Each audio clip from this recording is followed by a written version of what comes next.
from New York, Major League Baseball, and tonight the National League presents the Pittsburgh Pirates against the New York Mets. From Flushing, New York, here in Queens, two struggling ball clubs. The Pirates kick off a three-city road trip. It's the first of three against the New York Mets. The Pirates have lost 5 in a row. The Mets have dropped 6 straight. Greg Brown along with John Wehner and Robbie Itzbakowski. We're going to talk about how Clint Hurdle might try and shake up this offense in just a bit. But first, on the mound tonight is Jameson Taillon. And John, you look at his last handful of starts, he's been really, really good. Yeah, he has been much more consistent. He's been pitching well. You go back, though, to his very first 2 career starts against these Mets. One at home at PNC, the other one here at Citi Field. Perhaps his best start as a Pittsburgh Pirate. He went 8 scoreless, allowed just 2 hits. And I don't know if you remember, Greg, how much his ball was sinking, moving. He had the good curveball. Didn't need much help on defense, but Jay Hay made a nice play for him. But just a couple of hits. One of them, this little seeing eye single from Curtis Granderson. But overall, Jameson Taillon gave you a glimpse of what this guy can do at the big league level here against the Mets. So his first 2 starts in the big leagues against the New York Mets. A team, John, as we said, that is struggling. We've talked about the Pirates offense, but look at this slide the Mets have been on since May the 25th. And they started out really good in April, and then you look at this, 6-23, 17 below 500. They're not scoring a bunch. Their average is down. OPS, not many homers. The bullpen has been really bad with a 6.5 almost ERA. They're looking for wins just like the Pirates are. And the Pirates, well, the Mets just might be what the Pirates need. They hit .297 against Mets pitching in the season series last year. We'll talk about the lineup as the Pirates look to get the offense going coming up next.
Of this 3-game series between the Pirates and the Mets. And we mentioned when we went to the break, the Pirates trying to get back on track offensively. And so Clint Hurdle has shaken up the lineup a bit against Seth Lugo, who gets ready to make the start, his 5th start and 26th appearance of the season. You know, remember back in April where Clint Hurdle kept the lineup pretty much the same and didn't want to move anybody out of their spots. offensively, you got to shake things up. So Starling Marte moving up to the leadoff spot. Josh Bell will bat second. Josh Harrison slides down to the third spot in the batting order. Colin Moran staying in the cleanup spot, but you know, you got to try to figure out a way to create, and this offense obviously has struggled, and so Clint Hurdle really mixing things up here tonight. And this is a U score as the Buck score promotion for this 3-game series, so we'll take $1 off a lot of tickets for the next homestand every time the Pirates score in this series. We'll hope to get it going quickly, and we'll first send it back to the studios. Rob King with the game break.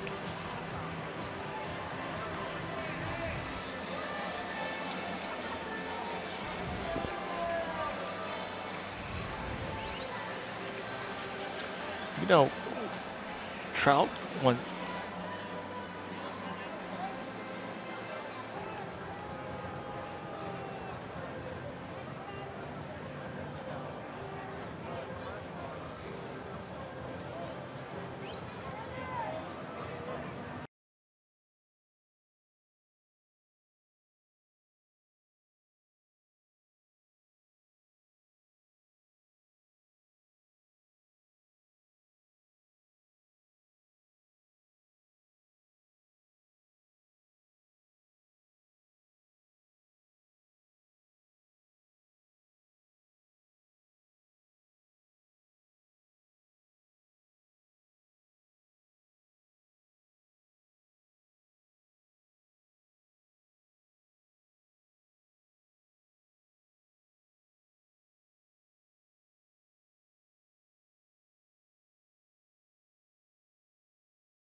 Here in New York, Kevin Plawecki not catching tonight, but at first base.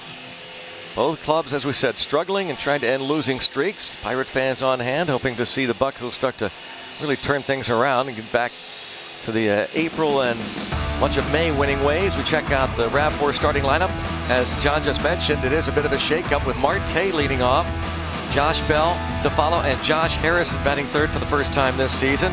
Colin Moran hits cleanup. Elias Diaz will follow. Then it's Corey Dickerson in left, Gregory Polanco, Jordy Mercer, and Jamison Tyone against Seth Lugo. Seth Lugo going to make his 5th start. Pitched out of the bullpen a bunch, an ERA of 2.85 with a 2-2 record. Opponents hitting just 220 against him, a little better than a strikeout per inning pitched. The last couple of starts have not been good for Seth Lugo in Arizona and at Colorado. He gave up 8 earned runs, 11 runs total in just 8 innings of work, but has pitched well at home as a starter. On to defense behind him. There's the veteran Asdrubal Cabrera playing at second base. His double play partner, the veteran Jose Reyes. Then it's Luis Guilherme at third base with Plawecki at first. Smith, Conforto, and Bautista. That's Jose Bautista in right. Dominic Smith in left. Michael Conforto in center. And Devin Mesoraco is behind the plate for the Mets, and Seth Lugo. Starling Marte leads things off and underway.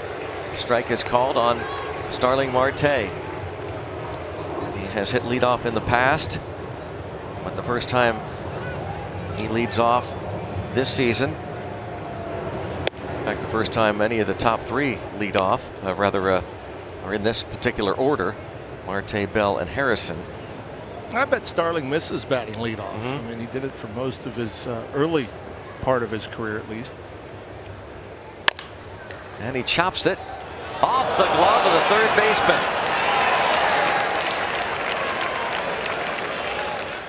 Guilherme not able to make the play. And oh boy, they're going to give him an error. Right? Wow. That's a tough error. They don't know the speed of Starling Marte, and well, he does. He's trying to hurry. Guilherme. Exactly, and so if he doesn't make the play there at third, if he gets to the shortstop, there's no way Reyes is going to be able to throw Marte out.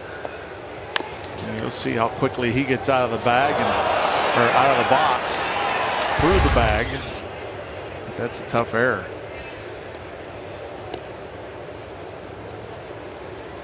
Not a tough catch, but it would have been a tough play to get rid of it. Right away, probably figured this was going to happen. Get up, get up, get up. Now Marte does not get up, but quickly on it is Conforto.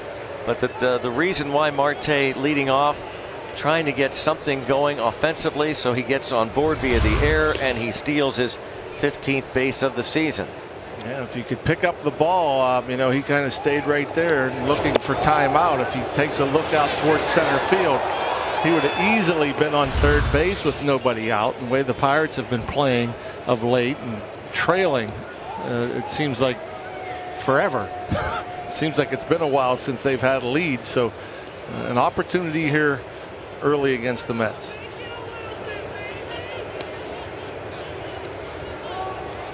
Josh Bell hitting second for the first time.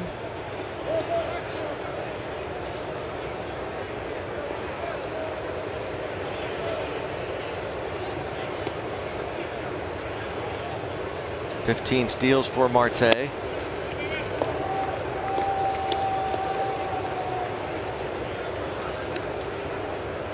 Here's a situation. This is probably new to Josh Bell, batting second. You have a runner on second, nobody out. You're struggling to score runs. You have to find a pitch that you can pull to the right side. And he does. Results in an out. Marte is at third, trying to get an early lead. Pirates haven't scored in the first inning since June 16th. And remember, you score as the Bucks score. Every time the Pirates score in this series against the Mets, you get $1 off tickets to any game during the upcoming homestand, July 6th through the 15th. Good for most seating sections throughout the ballpark. Tickets go on sale this Thursday at 10 a.m. And for more info, you can always go to pirates.com/youscore. Looking for a bust-out series, just a feel-good series for the offense, but also to knock off a lot of those the pricing in the upcoming homestand. You get $1 off most tickets. You score as the Bucks score. In this 3-game series, the infield is in all the way around with Harrison at the plate.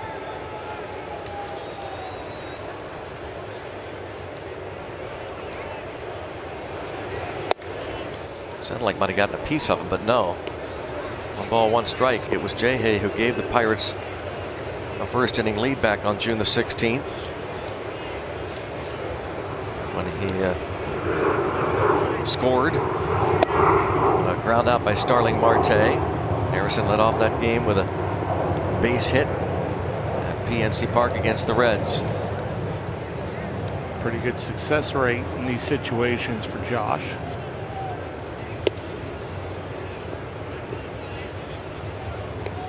Lugo might be out there a while. We really don't know, actually, because they have really had to scramble the pitching staff when Jason Vargas was a late scratch yesterday as a starter. So the Mets used 7 relievers, combining for 11 innings yesterday.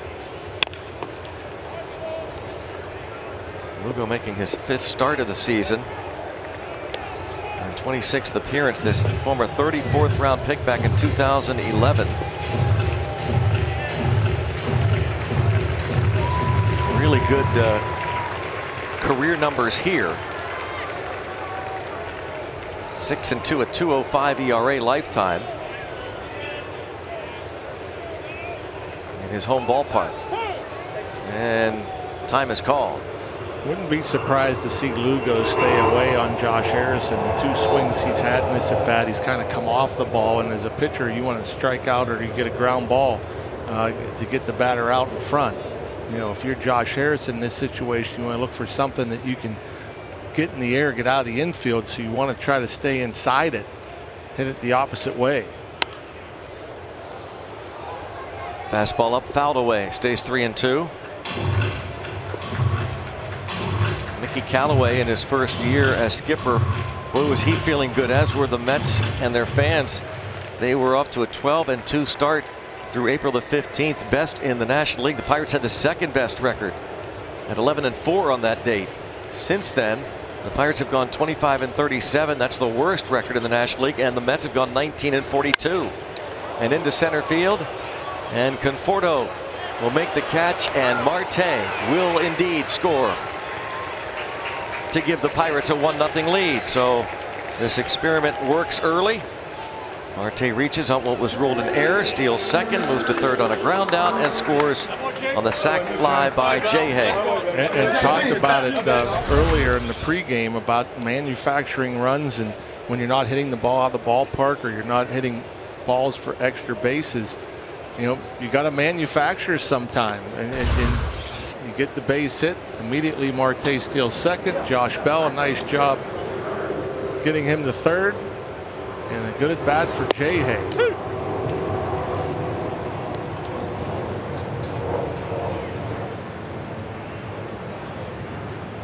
Josh Harrison, you saw him clench his fist as he headed toward first base, knowing full well that that was a run. As Colin Moran takes it, it's 1 ball and 1 strike. Got a lot of family and friends on hand from Rye, New York, where he grew up. Not too far away from here. And slaps that toward the gap in left center. And this will be extra bases for Colin Moran. It's a 2-out double. He's so consistent at the plate in terms of just the way he sees the ball, and you know, the approach is always the same, and he's such a good high ball hitter. This pitch up above the belt, and just stays on top, stays inside, drives it. Not a whole lot of movement in that swing, really efficient, quick to the ball.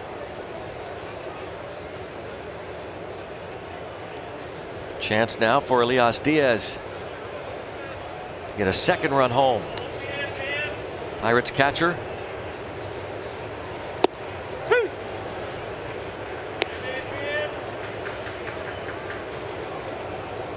He's the starter these days with Francisco Cervelli on the disabled list, the concussion DL.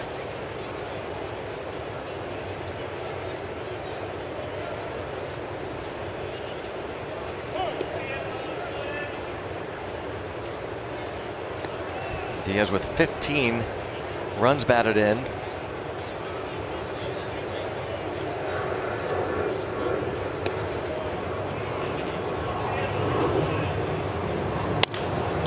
Weekly hit to the shortstop Reyes, and that'll do it. The Pirates get 1.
Starling Marte scores. That means you score when the Bucks score.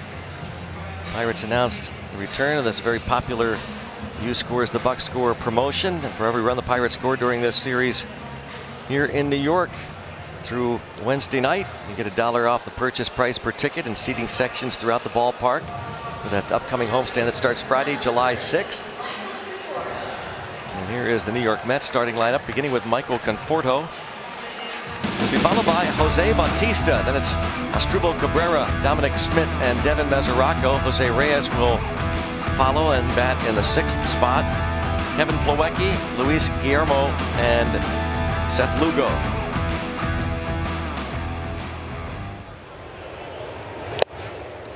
Luis Guillermo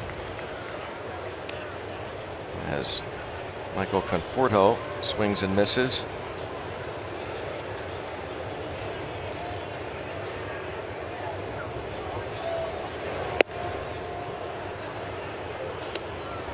One ball, one strike. Jameson Taillon getting his first career win in this ballpark. A gem, as we talked about in the open. 8 scoreless innings, just a couple of hits allowed.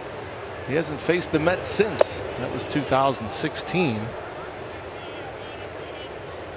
So a little over 2 years Jameson has gone without facing these Mets. 15 starts this year, and ERA just over 4.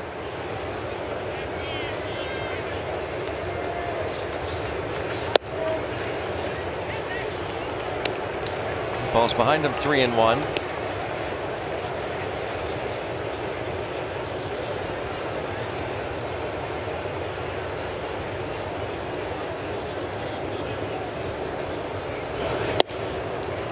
And the leadoff walk.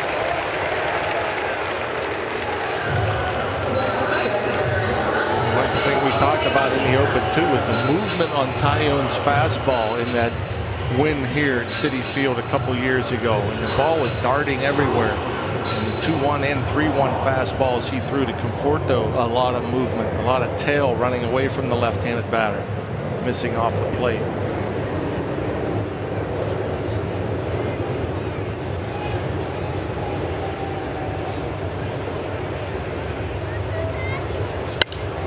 And Bautista fouls this one back and off to the right, out of play.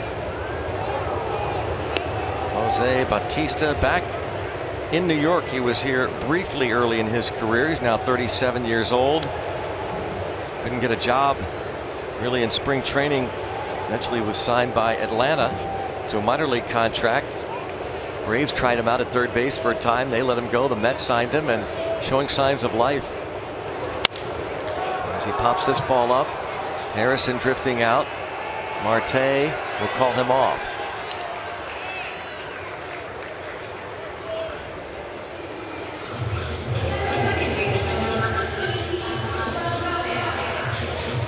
And the Pirates defensively have Jordy Mercer back at shortstop. His double play partner is Josh Harrison.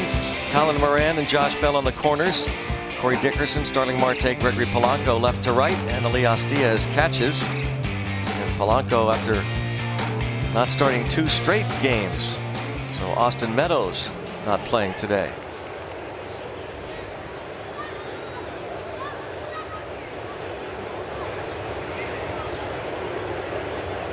Switch hitting Asdrubal Cabrera.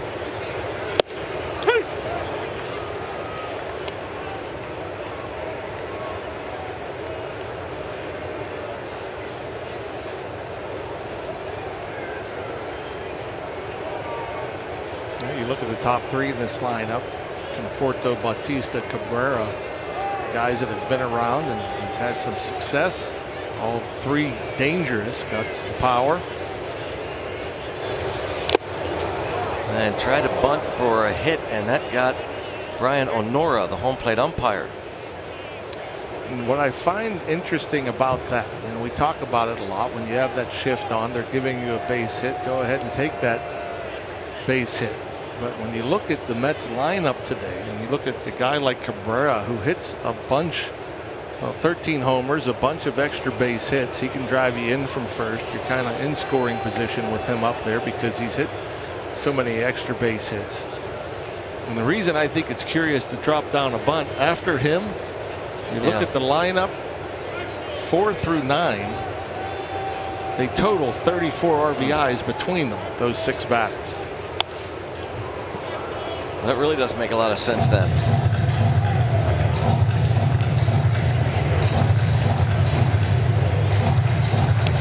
0-2 count on Cabrera.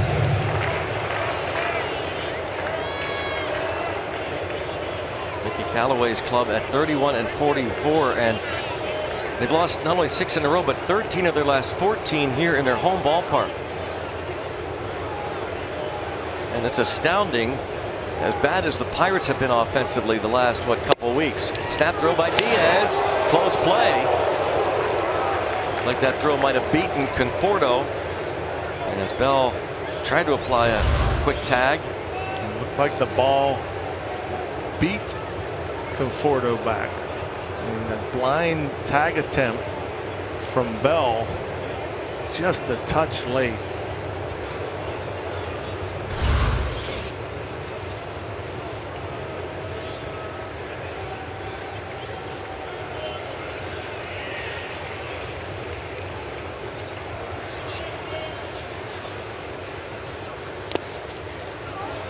Blocked there by Diaz, 2-2, but the offense for these New York Mets in general not good. A collective batting average of .233.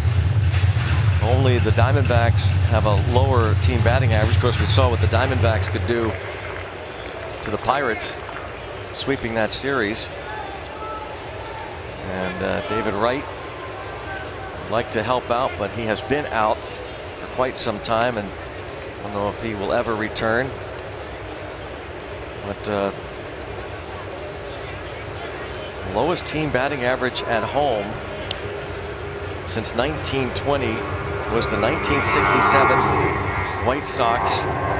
2008, they hit .208 in 1967.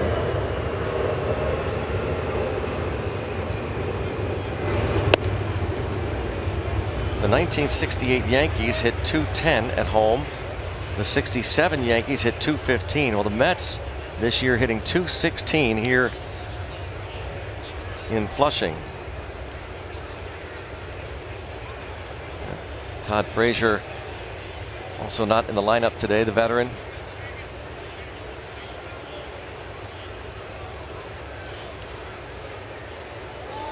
Conforto takes off. It's ball 4, and 2 walks in the inning for Tyone.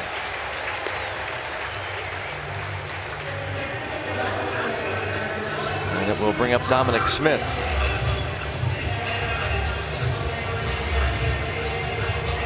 Smith, 10 hits and 36 at bats. So look at the Barrel Automotive League leader stat.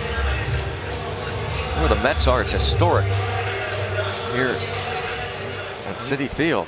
I'm guessing 67 and 68 were the years for the pitcher. It's interesting for the top 5 teams.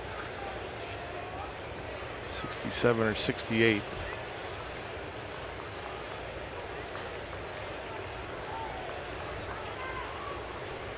Two on, 1 out.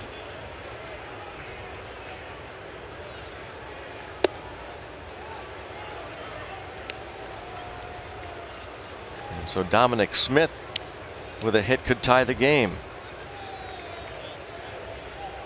And that cleanup spot.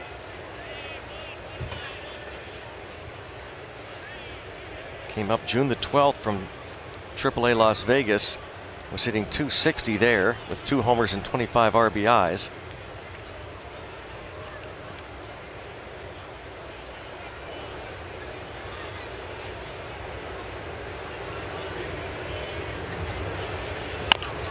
And a little dribbler foul.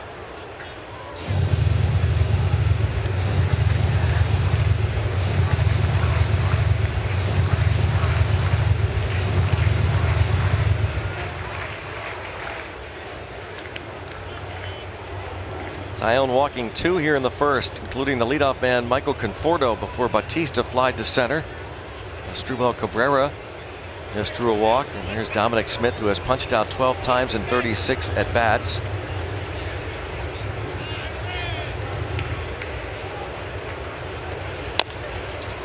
foul off to the right. I'm sure it's not, the game plan is to pitch around the top three, but you can't do that every time. But I'm sure, when they talked about it before the game, the meeting as far as how to attack this Mets lineup, again, you look at who they have, 4 through 9. It's the numbers are not impressive. Back to Tyone. 1-2. Dominic Smith hits into the double play. Still 1-0 after 1.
Number 2 here at Citi Field. I'm Robbie. It's Mikowski. Well, yesterday we had a little bit of history made in Southwest Florida down on the farm for the Buccos, and I'm talking about the first no-hitter in the history of the Bradenton Marauders. It was AT NYN who threw it. As we get a look at some of the highlights from yesterday's game, 5-0 was the final score. It was actually a range-shortened 8-inning no-hitter over the Fort Myers Miracle, but it still counts nonetheless. That was a great catch by Casey Houston, made in the 8th inning.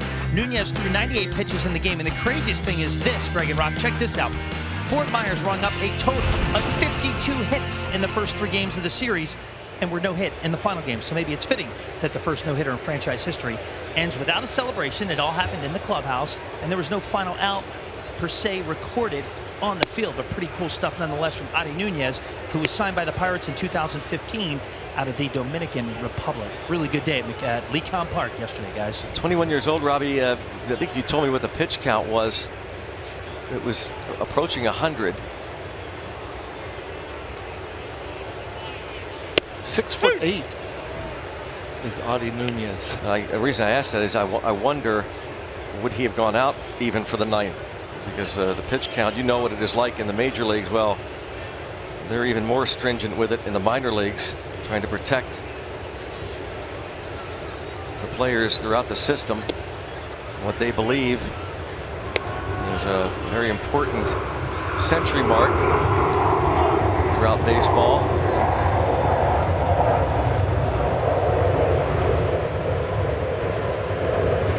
I guess we will never know whether Ira Alvarez would have sent him back out there for the 9th. Bradenton Marauders manager. 3-1 is Seth Lugo. Faces Corey Dickerson.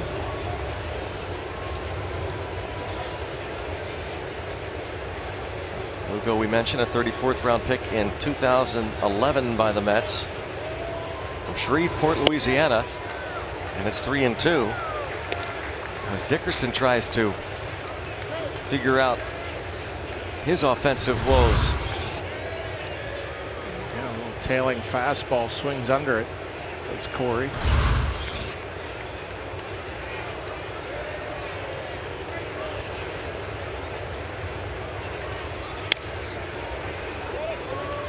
helped him there. Swung at ball 4.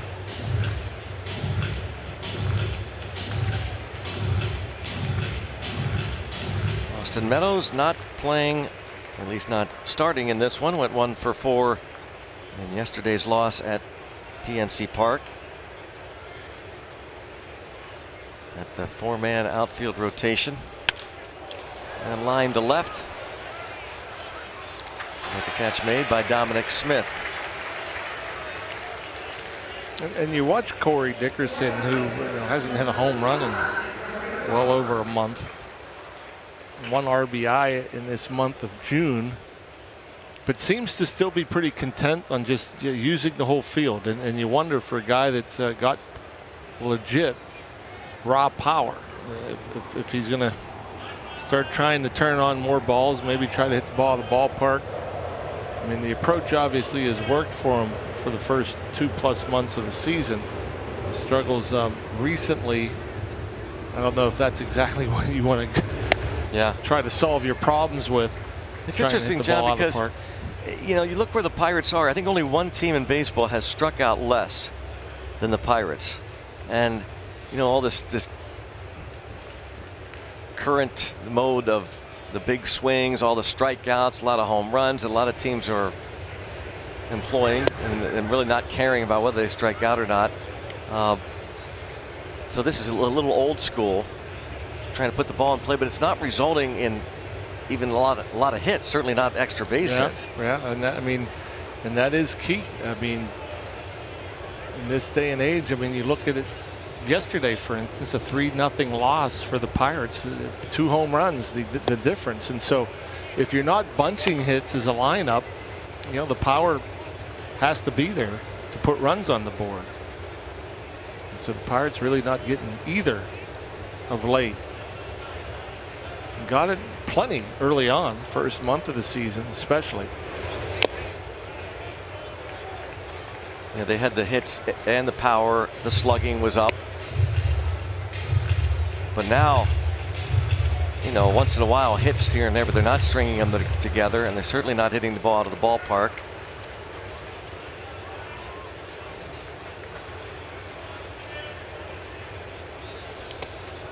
Almost chased, and Mesoraco takes that ball off the dirt. The Mets allowed 7 solo home runs yesterday in a loss to the Dodgers. 7 solo home runs in an 8-7 loss here in their home ballpark. That's cracked deep to center. Conforto back, and you want a home run? You got a home run from El Cafe, and the Pirates lead 2-0. All you got to do is talk about it. That's it. Some instant offense. The big man gets a hold of one out over the plate. Number 10, finally a Pirate player in double digits in home runs.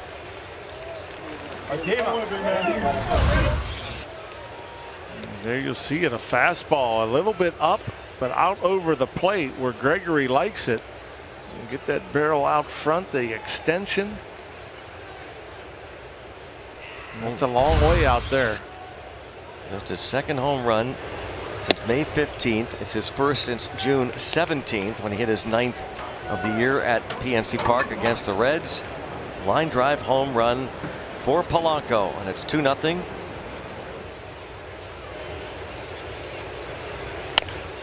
It's the 7th allowed by Lugo.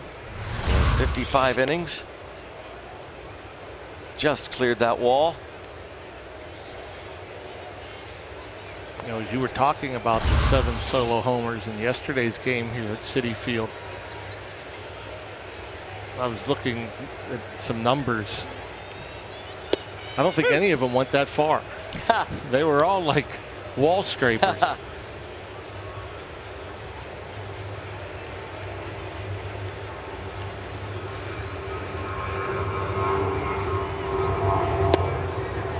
And Mercer chases. That line drive home run by Polanco traveled estimated 415 feet. The first strikeout for Lugo.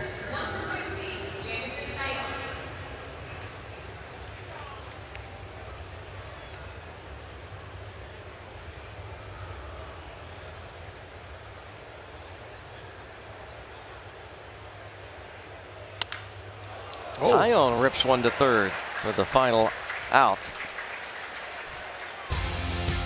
Polanco hit it out, and the Bucks lead 2-0.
Is brought to you by T-Mobile. Show your military appreciation and use hashtag HatsOffForHeroes. T-Mobile will donate $1 for each post. And by the law firm of Bordas & Bordas. Bordas & Bordas, fighting for justice. Let's go Bucks! 2-0. U scores, the Bucks score these 3 games. Take another $1 off the tickets, most seating sections. Next homestand that starts July 6th. The Phillies, Nationals, and Brewers will be in as Gregory Polanco hits the home run to make it 2-0. Pirates.com/U-score. Tickets will go on sale 10 a.m. this Thursday. Devin Mesoraco will lead things off. The Mets traded for him earlier this season for Matt Harvey. Pennsylvania native. 1 ball and 1 strike. 31 games, 6 home runs as a Met, and he's just going to plop this one into right. Leadoff hit for Mesoraco.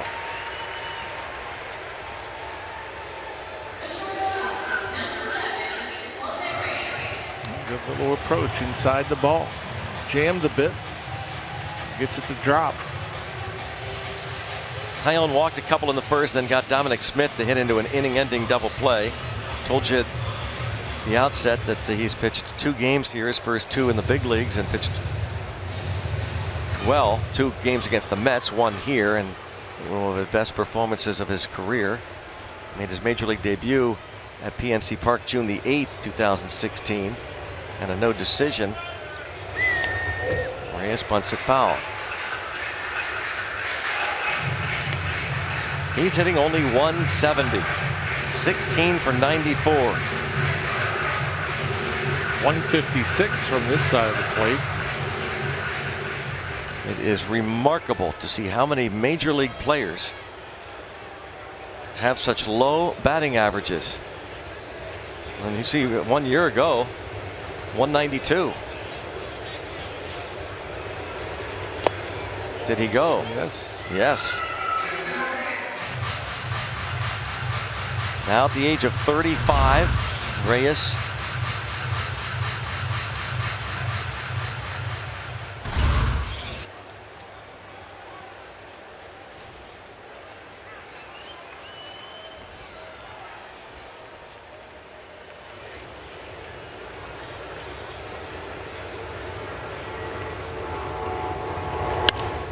And weakly hit to shortstop Mercer to get Reyes on the play. Mesoraco on to second. And they'll bring up Kevin Plawecki.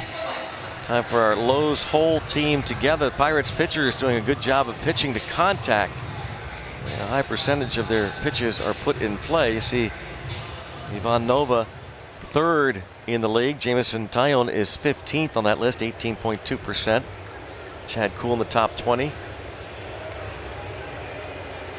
Pitching to contact. If you're pitching to contact and keeping the ball on the ground more times than not, that's will usually be successful.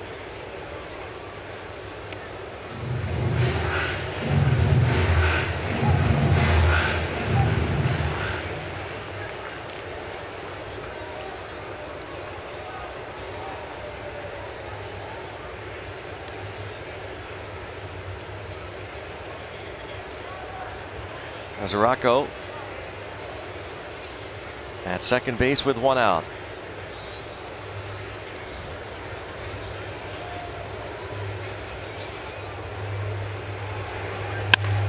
And to the shortstop, Mercer. Mesoraco gets back. 2 outs. Plawecki is retired. Luis Guillorme, the rookie at third base tonight, is hitting 182, 10 for 55. Kind of like we were talking about with the Pirates hitters in general. He's struck out only 3 times in those 55 at bats. Matter of fact, he's not struck out in his last 38 plate appearances. That's the longest active streak going in the league without having struck out. Guillorme with a runner at second, 2 outs in the second.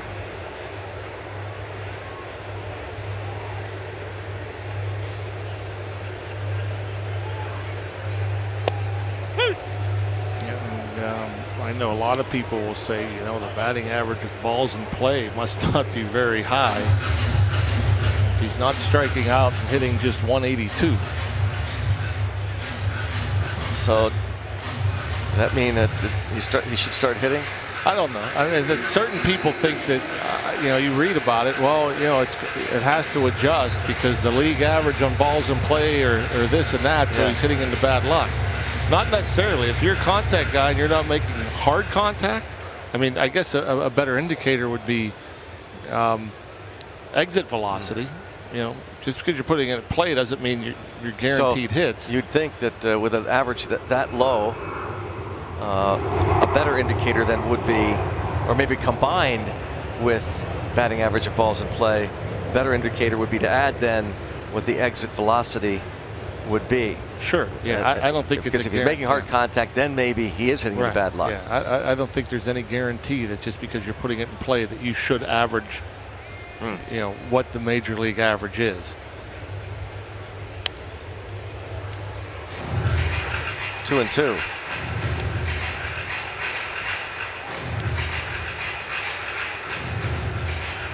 For Taillon, he has walked a total of 20 batters and has struck out 78 in his 85 innings. So he is definitely, going back to those averages, a pitch to contact guy this season.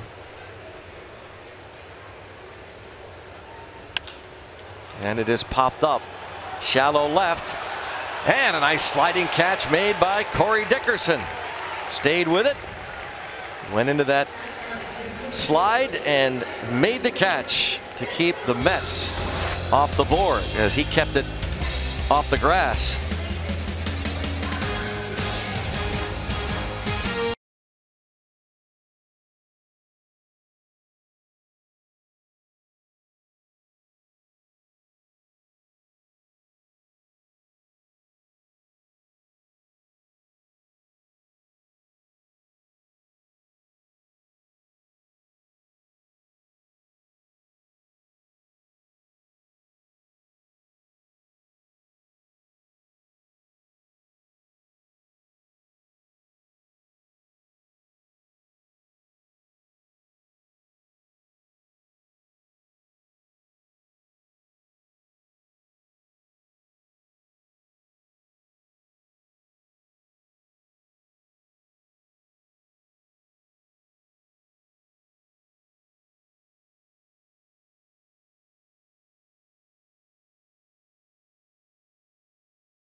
leading off tonight, and he got it going. It was ruled in air. Would have been a tough play had he made the catch. So Marte steals second immediately. Josh Bell, his job at least, move the runner, pull the ball. He did. Marte to third. Harrison lifted it to center, and the sacrifice fly. Gave the Pirates a 1-0 lead. Then they played long ball. Gregory Polanco homered in the second. Here is Marte.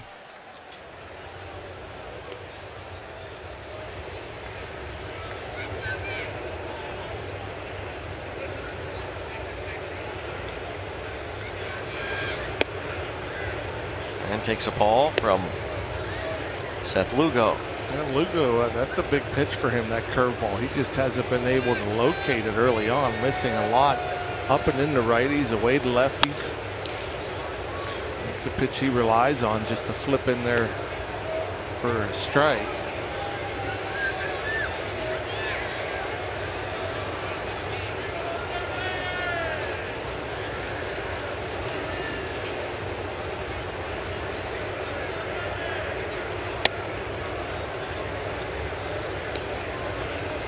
Two and one on Starling Marte.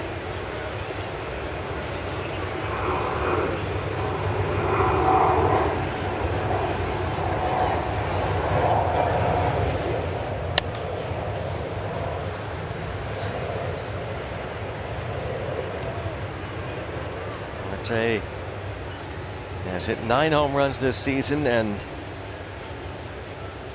much of this year. So Starling Marte, in terms of the batting order, hitting third.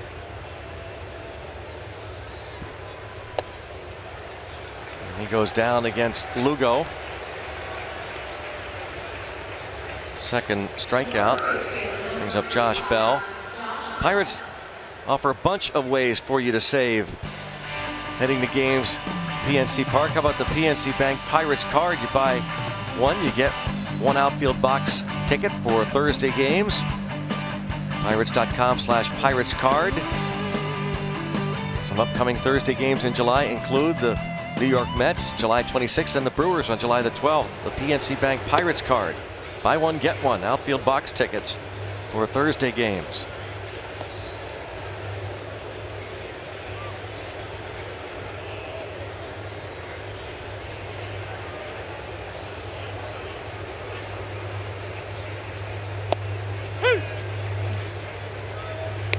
There's the curveball. He's able to locate for strike one.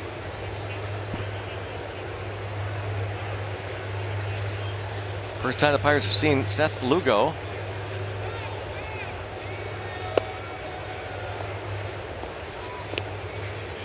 Four starts this season. 1-1, an ERA of 4. Out of the bullpen, an ERA of 2.27.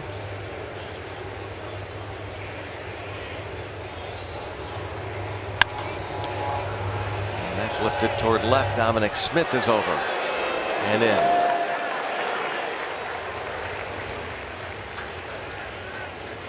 Bell is the second out of this third inning. Again, 5th start of the year for Lugo. He's been really good here at Citi Field. 4 scoreless against the Cubs as a starter, 6 scoreless, just 2 hits allowed against the Yankees last time he started here. And as we said, a 2.05 lifetime ERA here.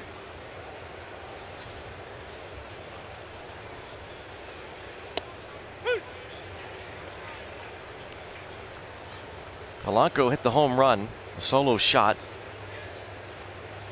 Last inning, his 10th.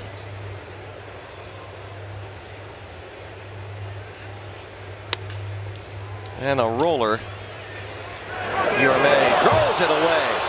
And Harrison up quickly. Well, there's Josh Harrison for you. And that's an E5, but and we were kind of talking about that with Marte earlier. Marte ended up scoring, of course, after the steal, but Marte, after the steal, was looking to call timeout. Watch Josh Harrison. Well, the thing about Josh Harrison, you rarely see this. Why is Josh Harrison getting dirty, going to first? he watches the feet of the first baseman. You see the first baseman's feet move, or you see him leave his feet. You can't get tagged if you're diving head first. And so that was a heads-up play by Josh Harrison, not only knowing that the throw was offline and that he had a chance to get there safely, but alertly getting up and advancing an extra 90 feet. Well, that's a really neat lesson right there John just gave you. Don't be looking at the ball, the fielder who's throwing the ball. Look at the first baseman down at his feet. I mean, how many times do you see a throw that comes up off the line inside the bag and it runs right into the runner? The runner doesn't avoid it, doesn't get dirty, makes it easy for the first baseman to tag you.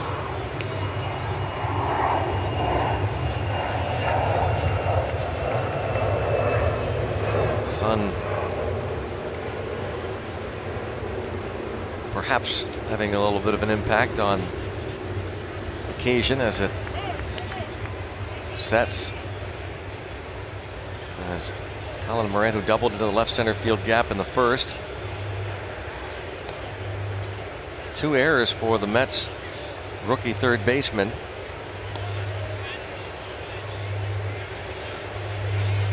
First 2 errors of his early career, Guillorme. Pirates third baseman, also a rookie, is walked intentionally to get to Elias Diaz.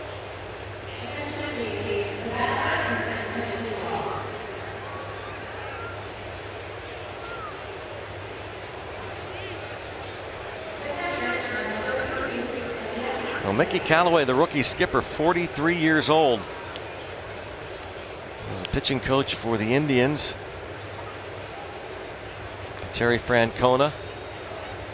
No big league experience as a manager, replacing Terry Collins.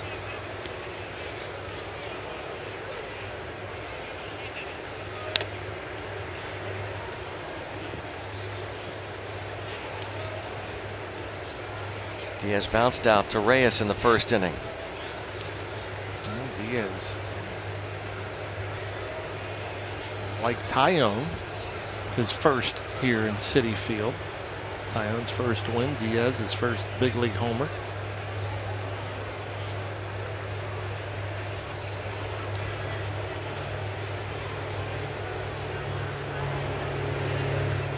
Lugo looks toward Harrison. At second with 2 outs.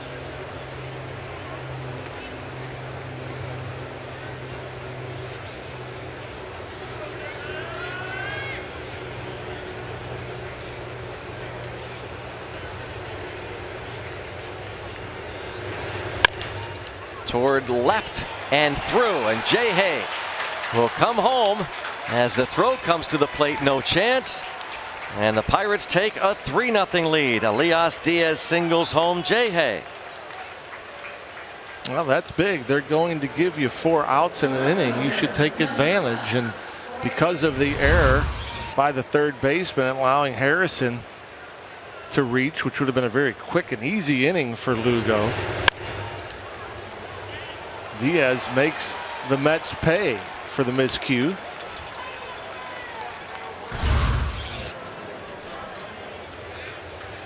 He picks up his 16th run batted in. Here by Guillorme.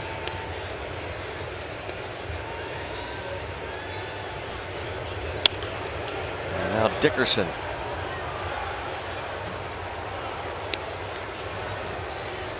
Yeah, you know he wants to come up with a big hit here. Talked about the struggles for Corey Dickerson driving in runs. An opportunity here to add on.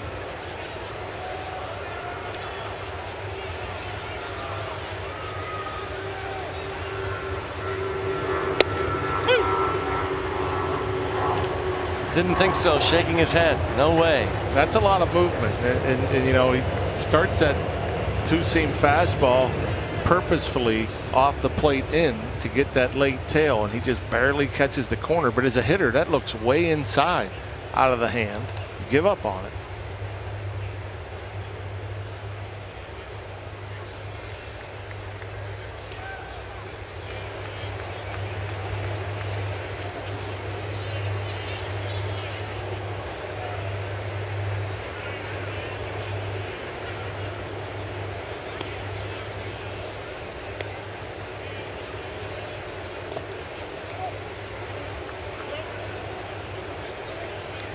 Blocked by Mesoraco.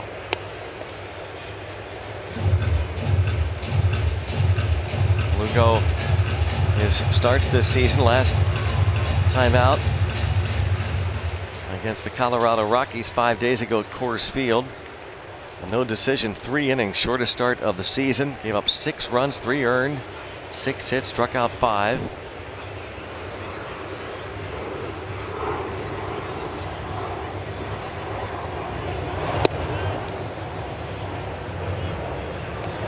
Two and two, and Mickey Callaway again hoping he gives him some innings because of all the relievers that he employed yesterday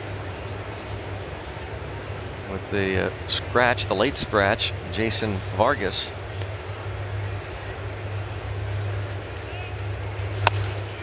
A little tapper, foul.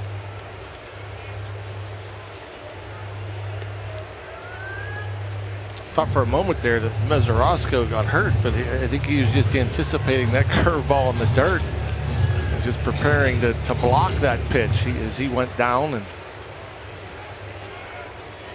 ball never got to him, obviously, because Dickerson wasting that curveball.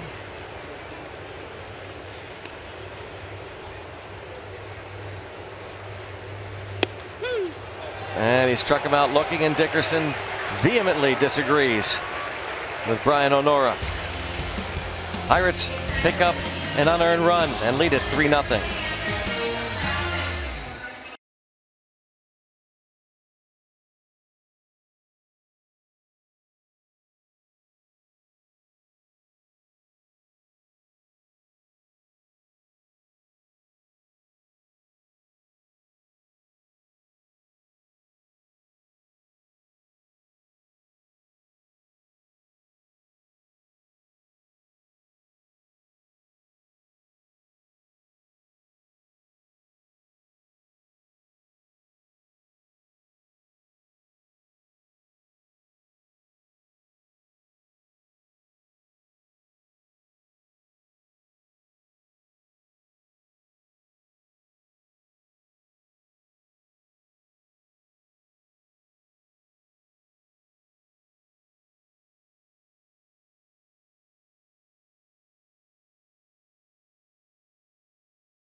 Brandon Nimmo hit by a pitch, left the game yesterday. 12th time this season he's been hit. X-rays negative, but went for an MRI this morning on the sore right pinky finger. He's been the Mets' best hitter this year. 283 with a dozen homers and OPS of 974.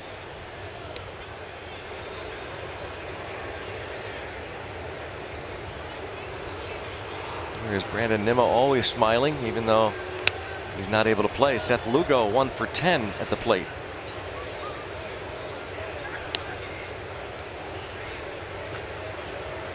Well, what the Mets are going through right now has a lot of people in this city wondering what lies ahead. It's been a struggle for this franchise. Not too long after they went to the World Series under Terry Collins. And the pitcher will bounce out to Harrison. Injuries certainly have played a part this season. Look at all the list, including Jay Bruce and Yoenis Cespedes. Travis d'Arnaud, it just seems like d'Arnaud, who's going to be their catcher forever, just could never stay on the field. Noah Syndergaard has a right finger issue. You mentioned Jason Vargas was scratched yesterday. Scathing stories today, of course, no surprise, New York media about what the Mets did as Vargas hurt himself jogging on Wednesday in Denver. The Mets knew that, according to the New York Post story. It didn't seem bad enough at first to warrant a DL stint. That didn't happen until Saturday. Unfortunate timing.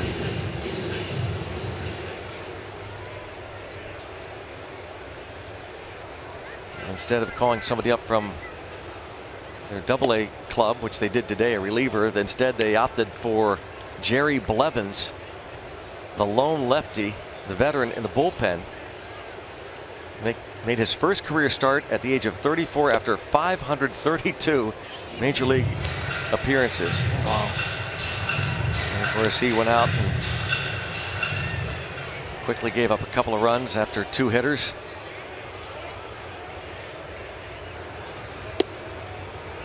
It's going to be difficult too when you go to bring a pitcher up from Vegas. That's no easy task on a moment's notice. Yeah.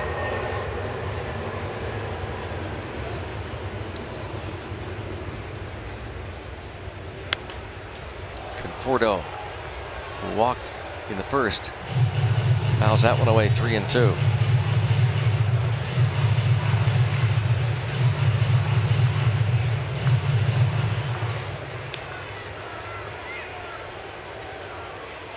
In the post-game press conference, according to some, Mickey Callaway kind of made it worse trying to explain things. There's a called third strike, and Conforto not pleased.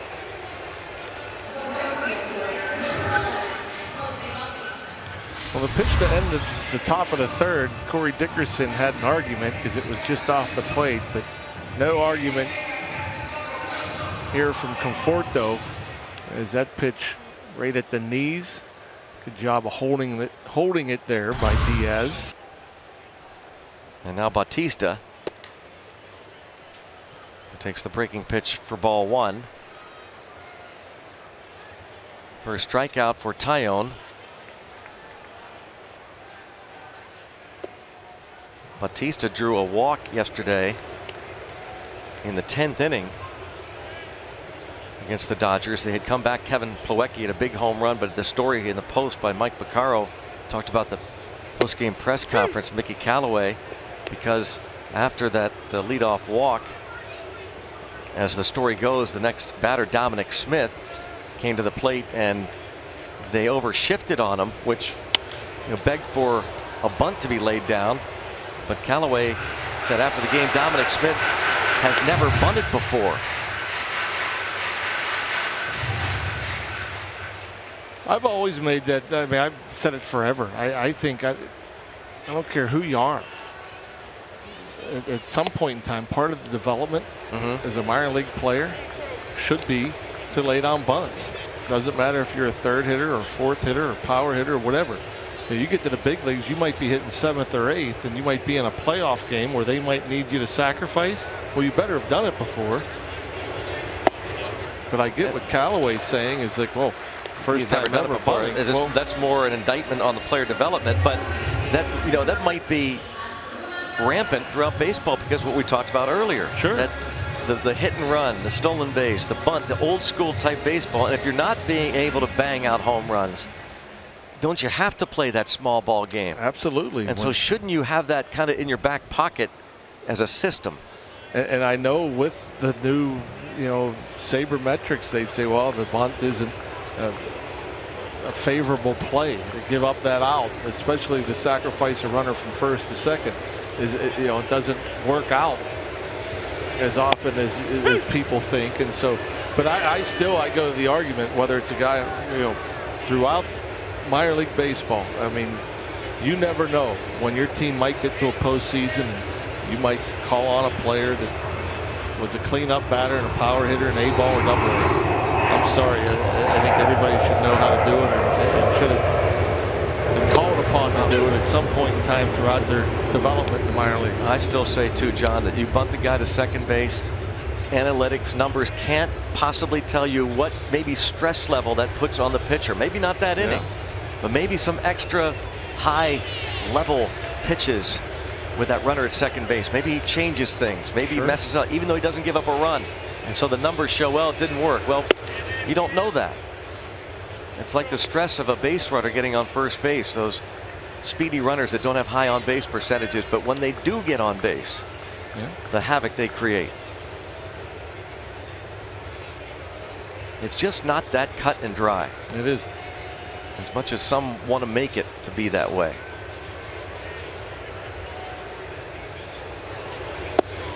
And a called third strike. Cabrera doesn't agree. Boy, everybody barking at Honora. I guess that means he's having a good night. That means you got some frustrated hitters that aren't helping you score runs.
Toyota all-wheel drive RAV4 Thinning. Toyota, what drives you? 3-zip, Pirates lead, head to the fourth on the UPMC scoreboard. Asdrubal Cabrera saw him react on that called third strike by Brian Honora, and Devin Mesoraco is asking the home plate umpire about some calls perhaps. Here is Gregory Polanco. He homered in the second off of Seth Lugo. And this is popped up. Yorme just out of play. Here's the home run. It's a line shot. It travels an estimated 415 feet. And John mentioned after the home run, having done his due diligence, his research, that of all the home runs that were hit here yesterday, 7 by the Dodgers, 8 total. Asdrubal Cabrera homered. None traveled as far as Polanco's. All home runs yesterday, all 8 of them traveled under 400 feet. 365, 367, 377, 371, 354, 379, 398, 393.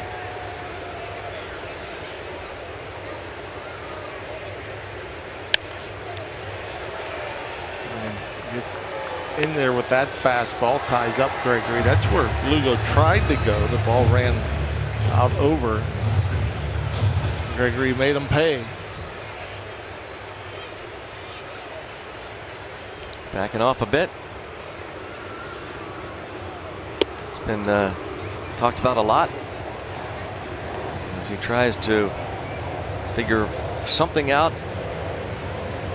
Jeff Branson continues to work with all these guys.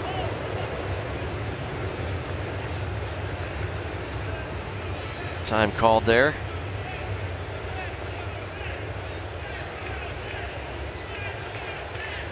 Gregory's so much more successful at hitting the ball off the, like out over the plate, outer half, outer third. Was a close pitch there. Instead of worrying so much about the pitch in, just look away. I mean, almost all the time, your pitchers will give you a pitch to hit out over the plate, and outer half to him is almost middle because of his long arms. Fouled off. So in other words, kind of disregard that. Yeah. Make them concentrate on everything else but that. Yeah, make them execute the pitch in. Which is hard to do, as we've seen right over the years. I mean, they got that one in, but still Gregory, who, you know, isn't that far off the plate, but was able to waste it.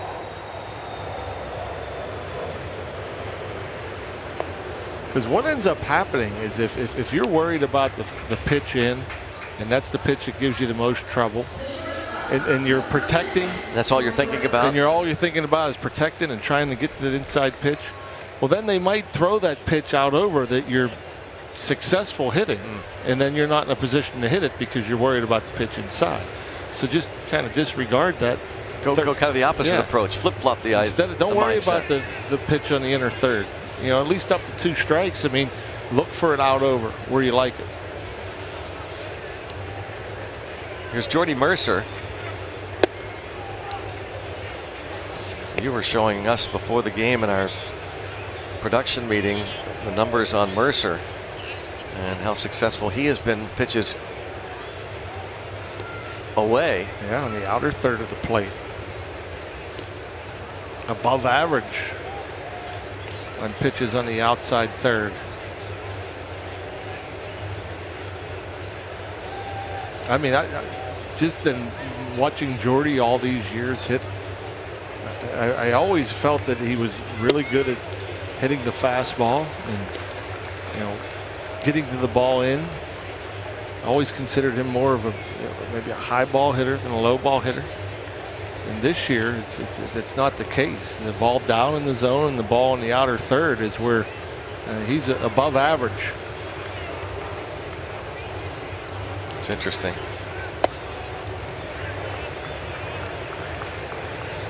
Swing and a miss on the breaking ball from Seth Lugo. Who walks Polanco to start this inning.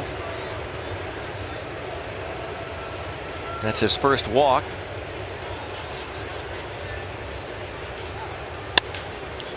And it's lifted to right. Bautista.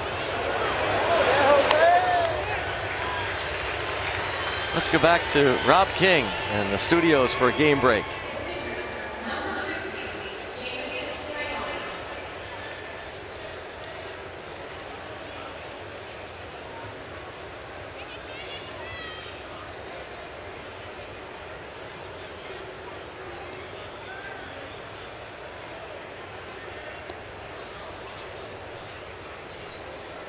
All right, Rob, thank you. Now we're just talking about the sacrifice bunt, and here's the pitcher, Taillon, trying to get it down and get the runner over. He lined out to third, ending the second inning. He's trying to get Polanco into scoring position for Starling Marte. Rob King talking about the Rays game against the Nats. The Nats had to come back late to salvage that series against the finale of that series against the Phillies last night. Nats won at 8-6.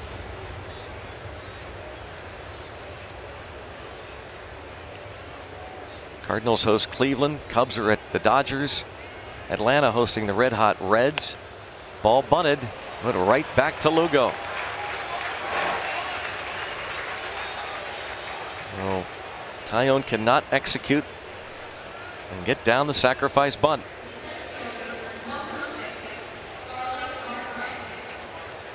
keeps Polanco at first base. Down on the lowdown. Some news and notes. Gary Sanchez is going to be out 3 to 4 weeks.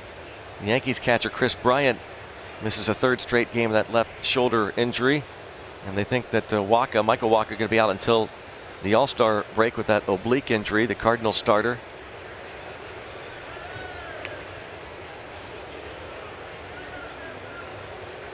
Tommy Pham out for a 2nd straight game with the flu. A game in St. Louis tonight against the Indians. John Gant starting for the Cardinals against Mike Clevenger. I think we'd be past the flu season. You'd think so.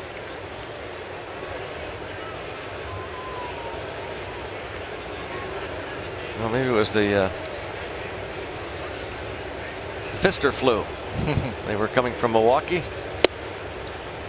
Yeah, that's true. There might always be a flu season up north.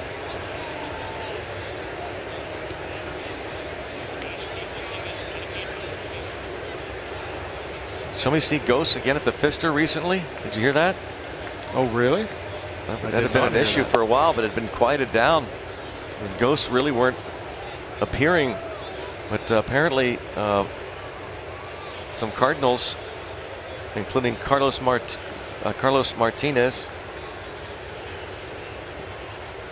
and Marcell Ozuna, saw ghosts. 2-2 now.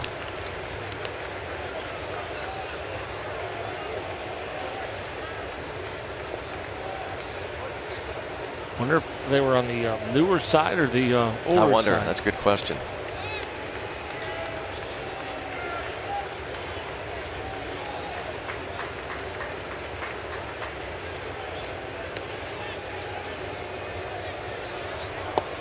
And it's a called 3rd strike as Polanco took off. Marte strikes out for a 2nd straight time. Pirates are leading at 3-0.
Again, U score is the Buck Score promotion. So right now, $3 off, and we'll continue taking some cash off the tickets over the next 2 games after tonight. Seth Lugo has given up the 3. It's not all his doing. Shaky defense as Dominic Smith takes the strike from Tyone. Well, that's a good thing about Buck Score, U Score. It doesn't matter if it's earned run or not. No, right? that's true. That's right.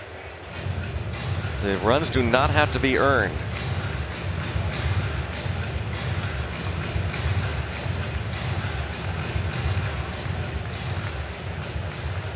Four, 5, 6 in the order for the Mets. Smith, Mesoraco, Reyes.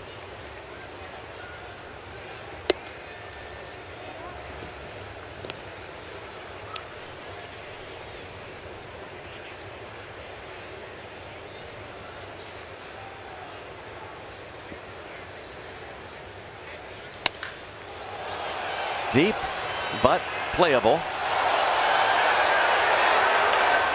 Polanco retires Dominic Smith. Happy birthday wish to Buccos season ticket holder Brad Slopey. Happy birthday, Brad. Pirates hoping to get this road trip started on the right foot.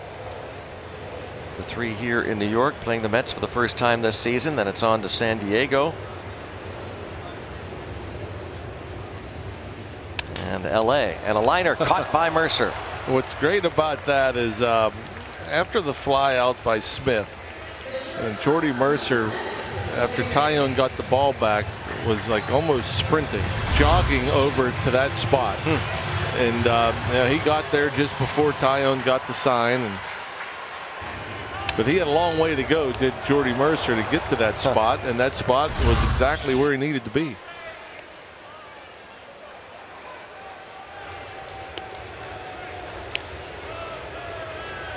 Reyes bounced to short in the second.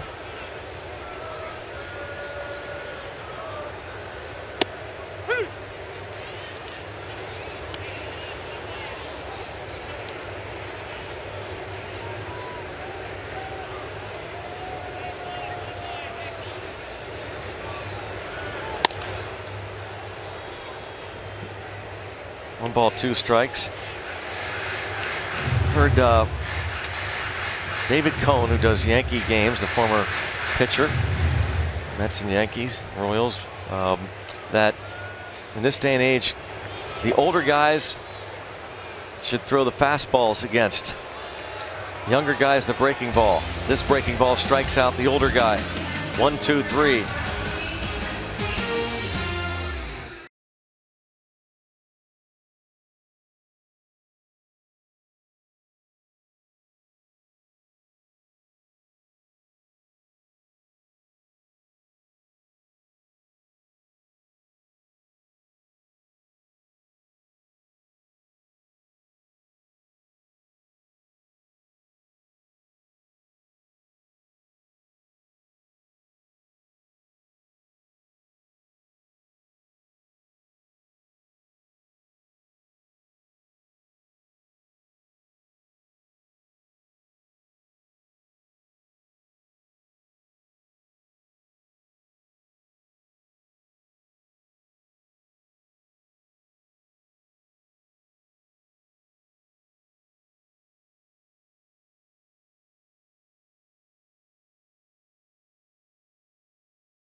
See black and gold all around here in New York. Point Park University tweets, some fans that are here, enemy territory. Cheering on the Buccos, Andrew is. And traveling for the Buccos. Instagram shot, thank you for that. Hashtag Bucks Booth if you want to chime in.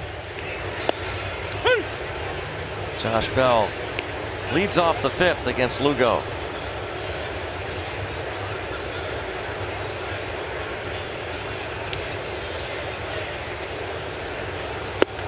Look at that first pitch. It was called a strike. How about that? I don't understand why you wouldn't stay out there. Yeah. You know? Yep. Why change? Yep. That pitch, not many guys are going to offer at it up to 2 strikes. And knocked down, but not handled by Cabrera.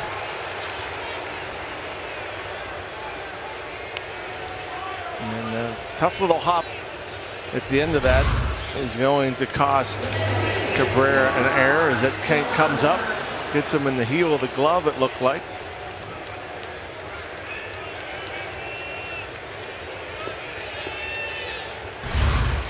Asdrubal Cabrera playing second base tonight, charged with the error, third error of the game for the Mets.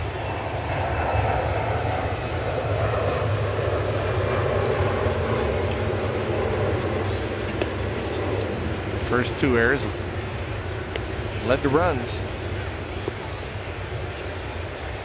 Guillorme, the third baseman, committing the first two. Josh Harrison reaching on a throwing error by Guillermo. Guillorme. I don't know why I can't get that. I don't know if you've noticed, but I haven't said it yet. I will try to avoid using that name. He'll be the third baseman.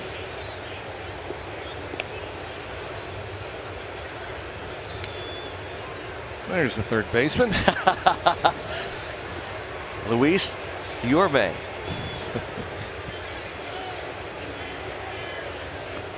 Was there a Guillermo that used to play in the big leagues or something?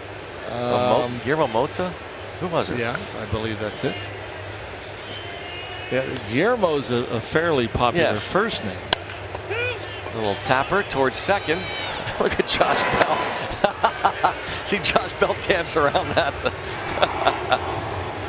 Oh man, some of these guys are fun to watch, and at times funny to watch. Yeah. Harrison is retired. That's one of those plays. Yeah, look around it. You got to make a determination. You got to either make sure you can get past the ball so you're not tagged, or if you feel that they can tag you, you got to put on the brakes, or in that case, you dance around it.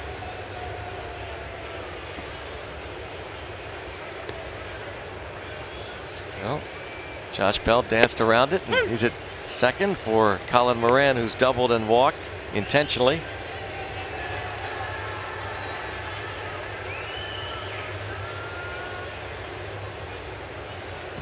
A first inning double into the left center gap for Colin Moran. Bunch of friends and family on hand tonight here.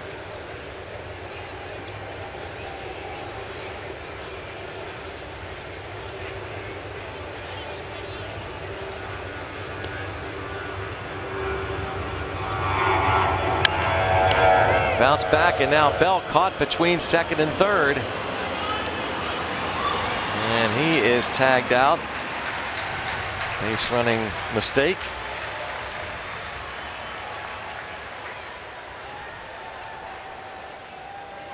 You see that ball, hit behind you, or I guess to your left. In Josh Bell's case, if it's hit behind you, you're thinking I can move forward, but you got to make sure it gets past the pitcher. If it doesn't get past the pitcher, you take yourself out of scoring position.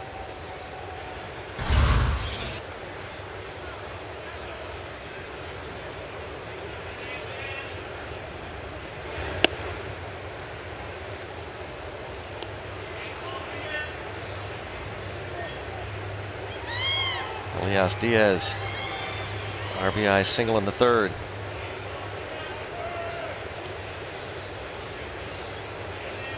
Not only can you not make those base running mistakes when you're in the midst of this losing streak, as the Pirates are, I mean, pretty much inexcusable, I guess you could say, anytime. Yeah, that's but one of those, especially pressure to snap a losing streak.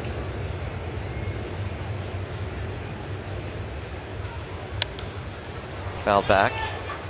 Yeah, it's one of those deals where, again, if it's hit in front of you, you got to put on the brakes and make sure it goes through. If it's hit behind you or to your left, that's the only thing you got to do is make sure it's past the pitcher. If it's past the pitcher, you're going to advance to at least third base easily. If it goes in the center field, still a pretty good chance you're going to score on it. Ideally, if you do end up getting caught in that situation, you want to try to stay in a rundown long enough to at least have the batter runner get to second. But Colin Moran not the fastest guy, and Josh Bell unable to stay in it long enough.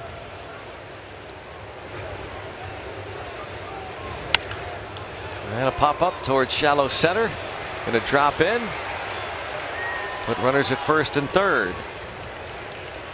And again, you don't know if you can't.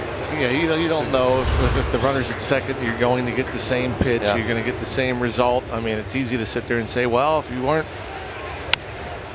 caught straying off a second, that would have been another run. But that's why you don't want to get caught in that situation and taken out of scoring position. You don't want to have to ask the what if question. Now it's Corey Dickerson who's been frustrated. We almost get the impression that Clint Hurdle, who likes to suggest that everything's under control, he's none too pleased with what's going on, at least in that particular instance. Someone said that the Mets broadcast reported that Clint Hurdle called for a team meeting today.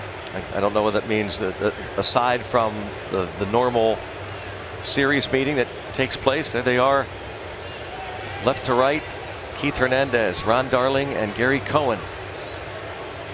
Great broadcast team for the Mets. They are as good as it gets.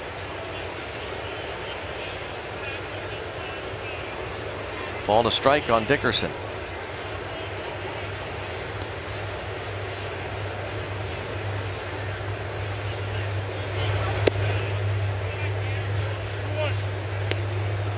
He was not happy when he was called out on strikes in the third. And again, as a hitter, when you've been on such a drought as far as driving in runs, I mean, these are big at bats. Yep. I mean, you want to break out of it. He's had 1 RBI in his last 87 plate appearances.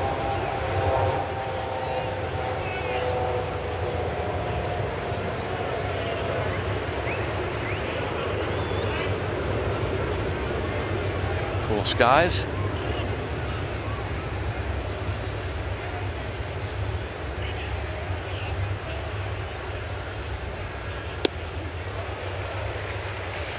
Three and two.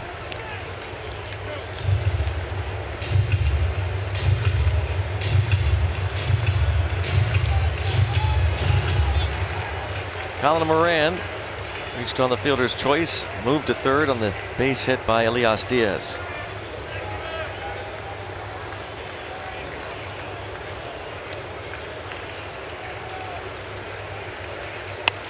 Slapped left side, foul. Well, the last 7 games, Dickerson with only 5 hits and 26 at bats. I don't know how long it's been, but you know, starting this game with a batting average under 300. Yeah. I haven't seen that. I don't know if at all. I don't think so, not this year.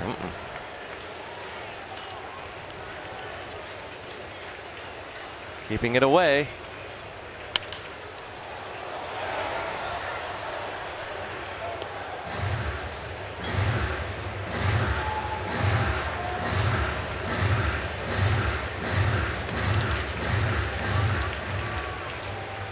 Lugo has not thrown over 100 pitches this season. 2 starts back against the Diamondbacks. In 5 innings, he threw exactly 100 pitches. He's at 96 now.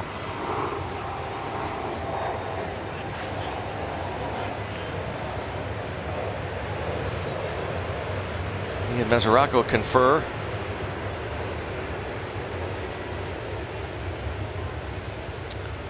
And he's been pretty efficient for the most part this year, Lugo. Not efficient tonight, but he's only averaged 15.5 pitches per inning coming in to tonight's game.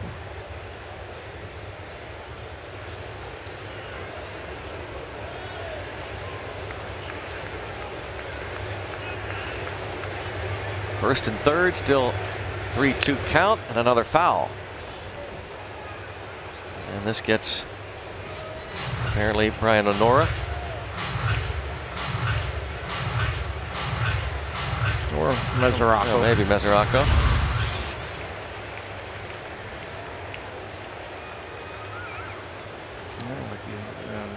Like the pinky part of the glove.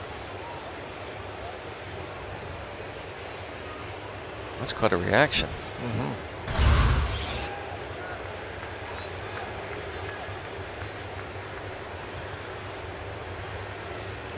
Of course, Mesoraco's had health issues, back problems. 3-2, 2 outs.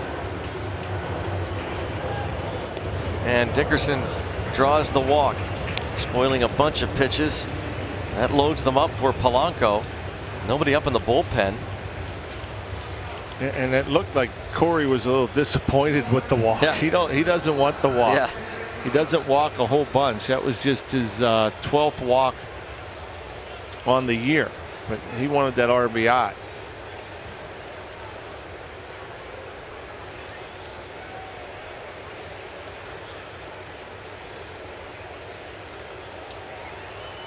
Really just his 9th walk if you disregard the intentional. So now they're loaded for Polanco. Home run and a walk. And he pops up the first pitch. And Reyes. And the Pirates leave them loaded, but lead 3-0.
Baseball All-Star ballot now open exclusively online. Make sure you get the Buccos in representing the All-Star game. Pirates.com/vote. Vote for your Buccos now and get a buy one get one free ticket offer for any game at PNC Park this season. Catch all the excitement of the 89th Major League Baseball All-Star game presented by MasterCard July 17th live on Fox from Washington, D.C.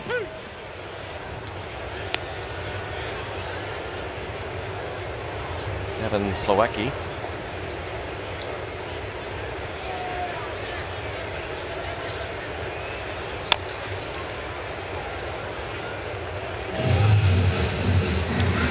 They've had an all-star game here already.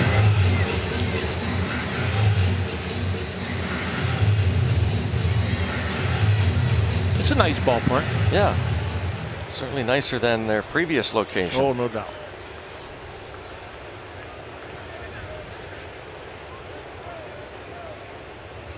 Well-sponsored wall. And a strikeout of Plawecki. That may have been, as far as playing surfaces are concerned, Shane may have been the worst. in Major League Baseball. The worst surface, Shea Stadium, huh? I did not like it. Just not well kept. Didn't seem like, I don't know, they had the old dirt and it just seems a little chewed up and a lot better than Carrick, but but not much.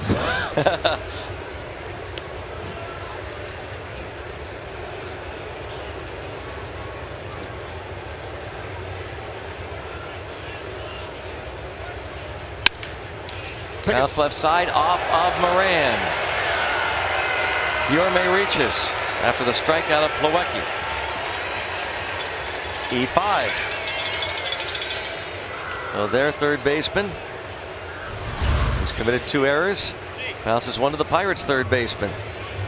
Yeah, the tough one. It's, as you could tell, he was going to be in a tough little spot as far as that ball coming up on him.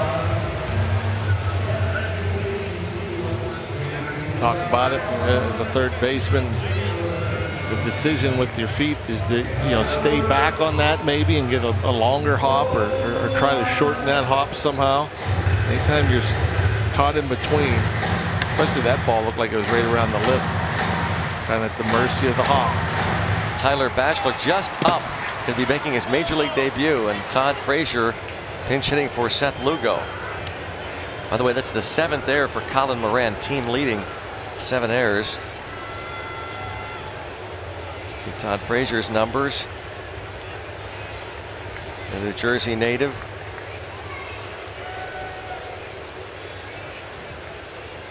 Former Red, traded to the White Sox, time with the Yankees. Right down the middle. Yeah, a little jumpy there. It was sitting all over fastball. Saw the spin, he let it go, but probably a good thing, maybe a good thing that was down the middle.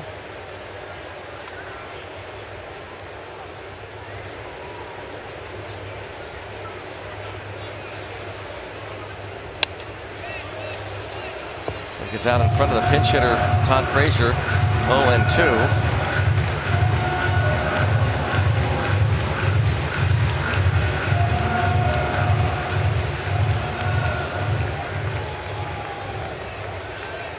Ready for the 4th of July. Right around the corner. Yeah. Extending the season.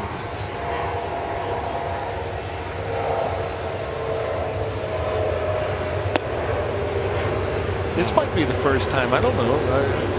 We may not have an opportunity to see fireworks this year. Why would that be? We have a 5 o'clock game in LA. Oh, at Dodger Stadium, then we're on. Yeah. And then we fly out. You know what? We might see them across the country. How cool would that be? That might be our only chance. Okay, pretty cool. Ask him to fly low. Liner toward right center, and Marte, the great speed, closes that gap. Retires Frazier.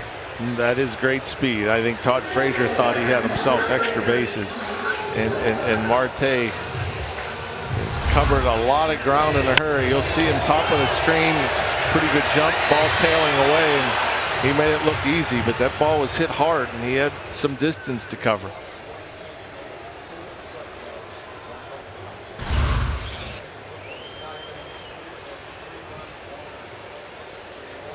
Marte won the Gold Glove as a left fielder, would love to win one as a center fielder. How about Marcell Ozuna, John? He's a Gold Glove winner. Gold Glove. That is stunning. Have you seen some of the plays he's made or not made in the last couple of weeks? I know. Did you see him scale the wall the other day? I missed it. Did he miss it too? Oh, I mean, by a mile. There's a shot deep to right. Go foul. And it is a foul ball. Michael Conforto flirting with his 10th home run of the year. Instead, it's just a long foul. Would have been awfully big with a man aboard, of course. Whoa. Not by much. And they're going to ask for a crew chief review here. Thielen Culbreth, the first base umpire, is the crew chief. He and Brian O'Nora, the home plate umpire, are going to get on the headsets to the Major League Baseball replay office, which is not too far away.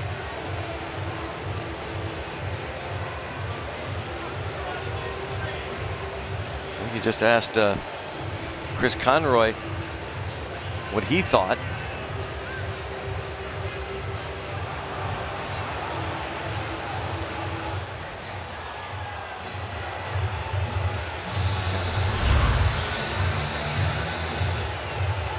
Yeah, that looks clearly fine. And it is. Didn't take long. Conforto knew it. Standing there at home plate with the bat in his hand.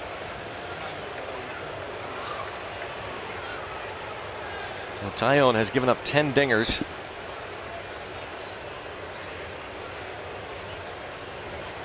Very long foul off the bat of Michael Conforto. A breaking pitch, that slider, almost made it a one-run game.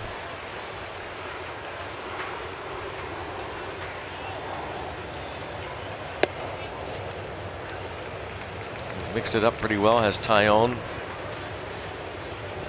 Starting this inning, some 31 fastballs, 18 sliders, 10 curves, couple change-ups through first 3 innings. Cool. Tried to go in, missed the. Conforto probably a little frustrated. Pitch. Pretty good hitting, but just able to foul it off.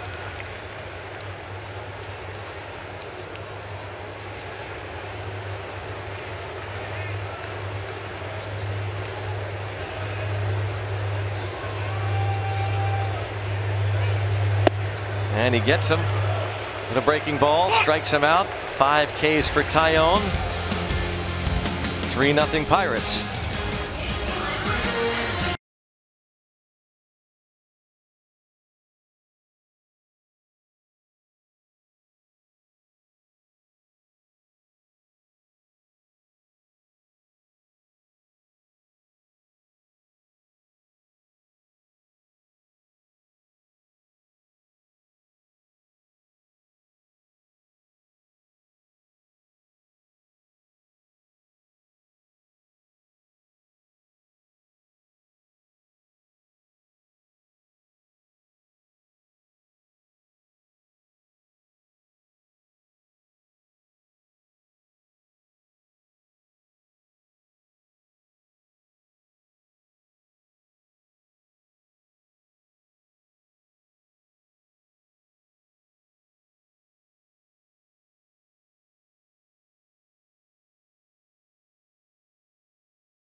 Right center field at an area called the Shea Bridge. The name Shea probably sounds pretty familiar because that was the home of the New York Mets for 44 years from 1964 to 2008.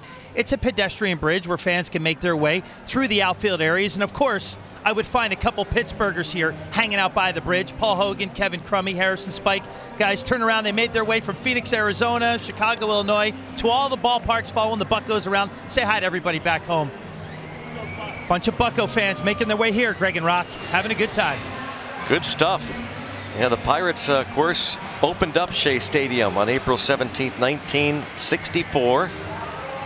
So these two clubs, needless to say, longtime rivals.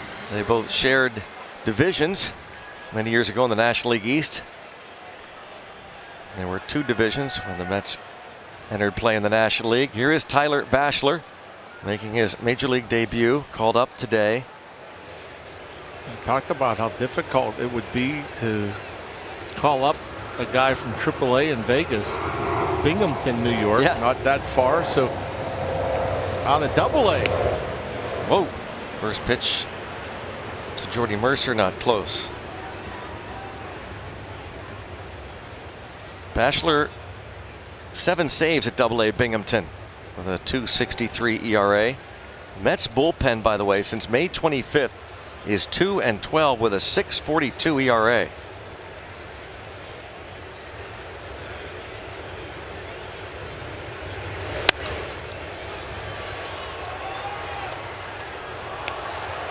Pretty hard throw. Last fastball at 96. I'm assuming a lot of adrenaline. Blood pressure perhaps up a bit, as is the pulse. 11th round pick in 2013 out of Springfield, Georgia.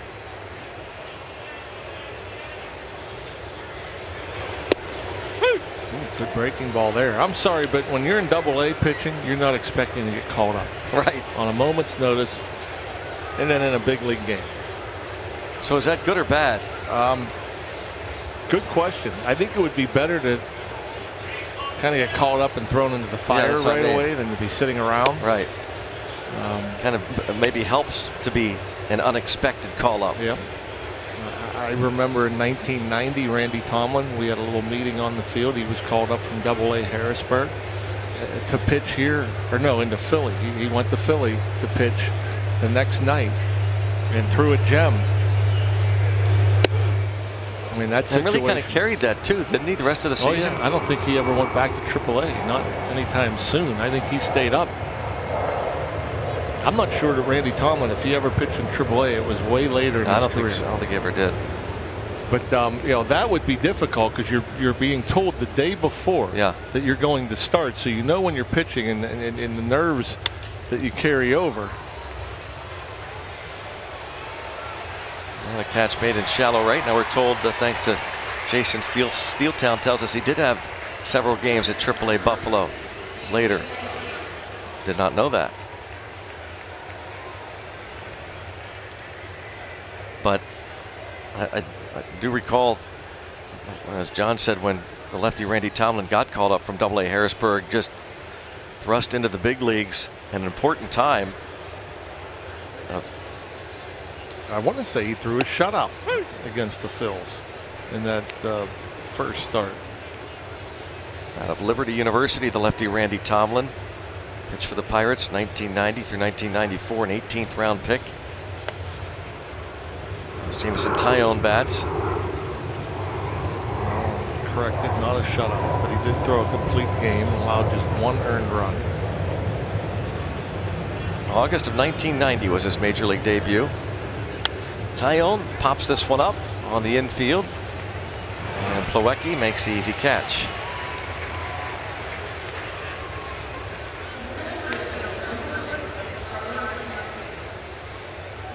Tyler Bachelor gets his first 2 outs in the major leagues.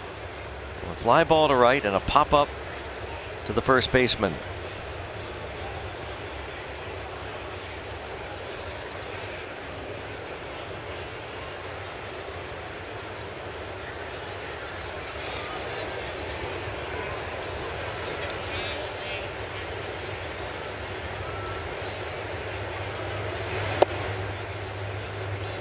Starling Marte is 0 for 3.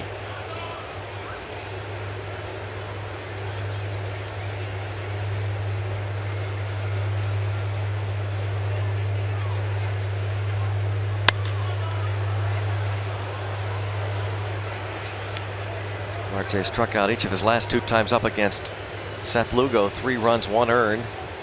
Well, the Pirates certainly aren't hitting the ball all over the place. A couple of gift runs. Just 4 hits. Whatever has ailed this offense has not been cured by any stretch of the imagination, at least through the first 5+ innings here in New York.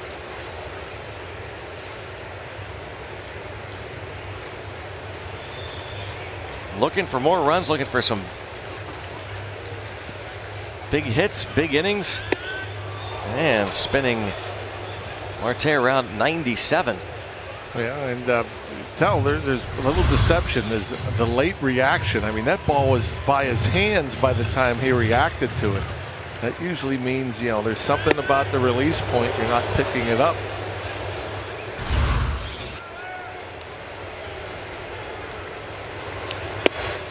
How about Marte not getting hit as much right now these days? What's that all about?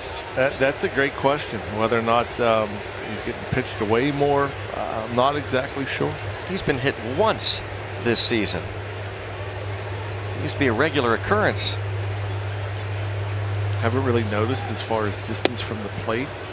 Yeah, if he has kind of quietly backed off as Bachelor walks Marte. That's also rare, of course. Marte doesn't draw many free passes.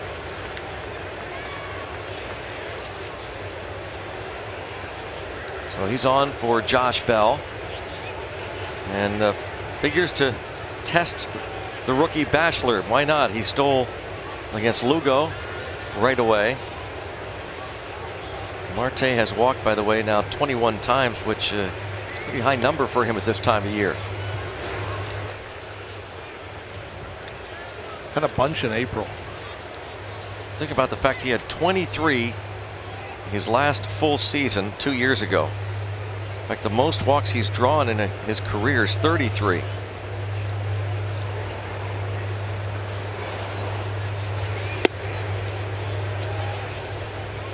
think Marte saw how long it took Bachelor to get the ball to his catcher Mesoraco, so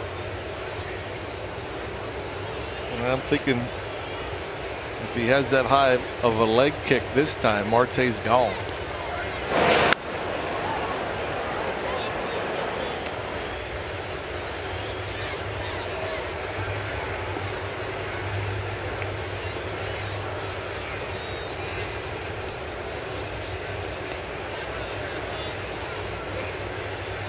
There he goes. Strike called and no chance unless he overslides it. That's the only chance Mesoraco and the Mets would have had. Marte's second steal of the game, and now 16 on the season.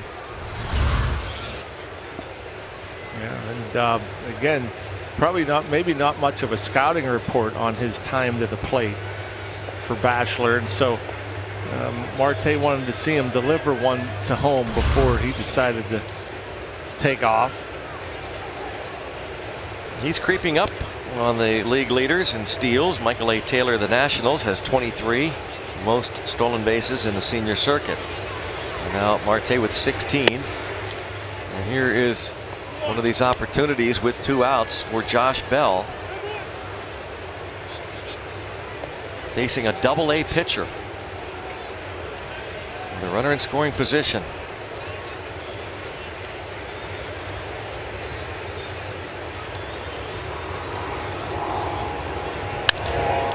This one hard the other way toward the wall, and it is gone. Opposite field, clear the deck. Josh Bell coming with his 5th, and that's a big one. The Pirates lead 5-0 in the 6th inning here in New York. That is a big one. That is a big swing of the bat for Josh Bell in that 2-hole, and getting an opportunity after Marte, the 2-out walk. Pitch up out over the plate, and Josh Bell just gets enough, just keeps it fair, that hit. Comes back with a breaking ball, and yeah, Josh Bell, it's been a long time coming for us to be able to enjoy a Josh Bell ringer. May 31st. Yeah, first one this month. And he does tuck it just inside the foul pole.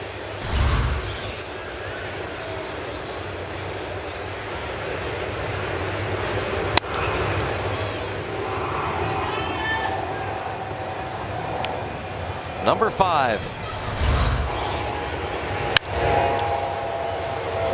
The other way.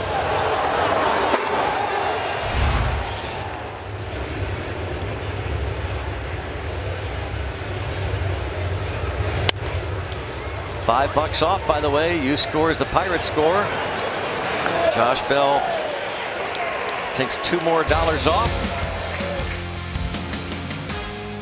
5-zip.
Net is brought to you by Barrel Automotive. Check out the Barrel Hot List at barrel.com.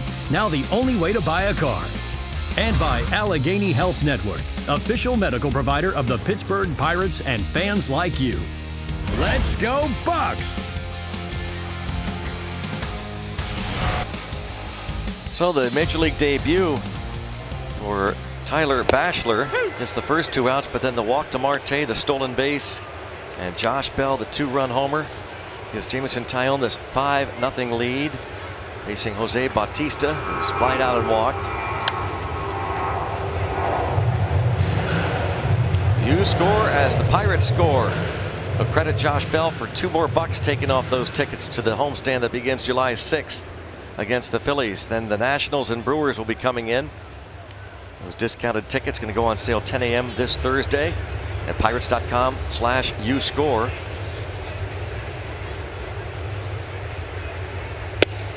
We'll keep adding them up. Get 5 a game. Yeah.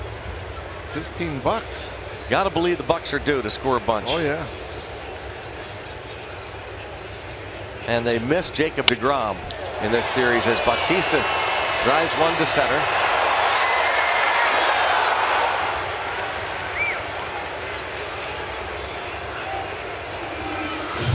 To the warning track, a long out. Marte there, and this will be the 80th pitch of the game for Taillon. Here's a question. Hashtag Bucks Booth, if you have one. Do you think that a few series against teams like the Mets and Padres can help the Pirates figure out the issues and instill some confidence in them? Try and make a run at a wild card spot. Well, I mean, doesn't matter who you play in the big leagues. Obviously, if you keep the Mets down and win a series or perhaps sweep a series, certainly, yeah, you feel a lot better about yourself. And if you can go into San Diego and win another series, I think anytime, even a game like this, now that you're up 5-0, it's easier to pitch. You don't have to worry about making a mistake. It's easier to hit. You don't have to worry about getting the big hit to get you back into a game or get the hit to put you ahead. Cabrera base hit. But you know, when you're struggling as a team, and I could say especially offensively, yeah, it's tough. It's tough to go up there because you feel the pressure of needing to get that hit. And you have to be that guy because collectively you're struggling. But obviously, the more you win, the better you feel about yourselves. The more confident you're going to be as a group.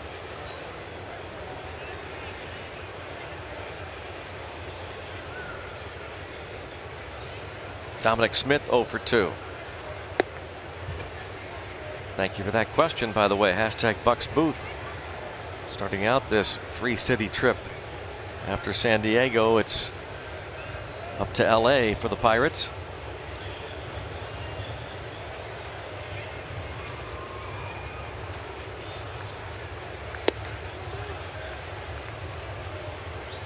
That's the crazy thing about baseball. I mean, there are so many games, 162 games. You're going to have runs where you're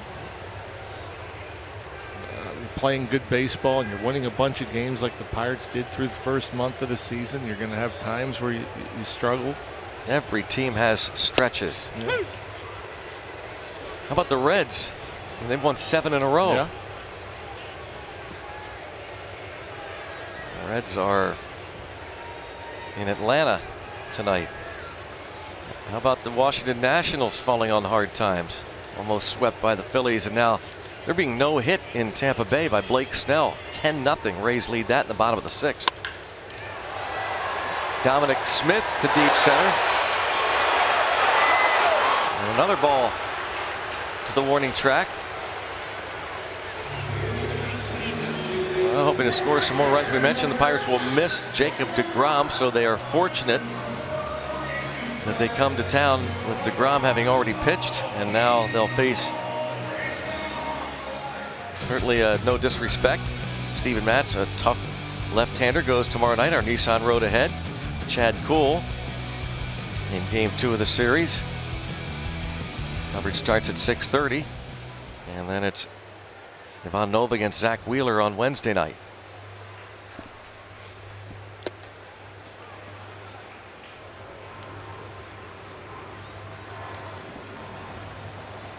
Taillon has allowed 3 earned runs or fewer in 5 straight starts, an ERA 3.16 coming into this one.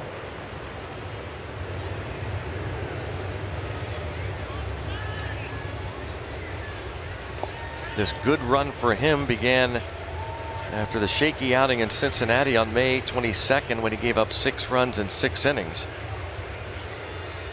And then had it not been for a blown save against the Cardinals, where he gave up 3 and 6 1/3, he would have gotten a win. He ended up pitching 8 shutout innings at Busch Stadium, 3 hits and a 4-0 shutout.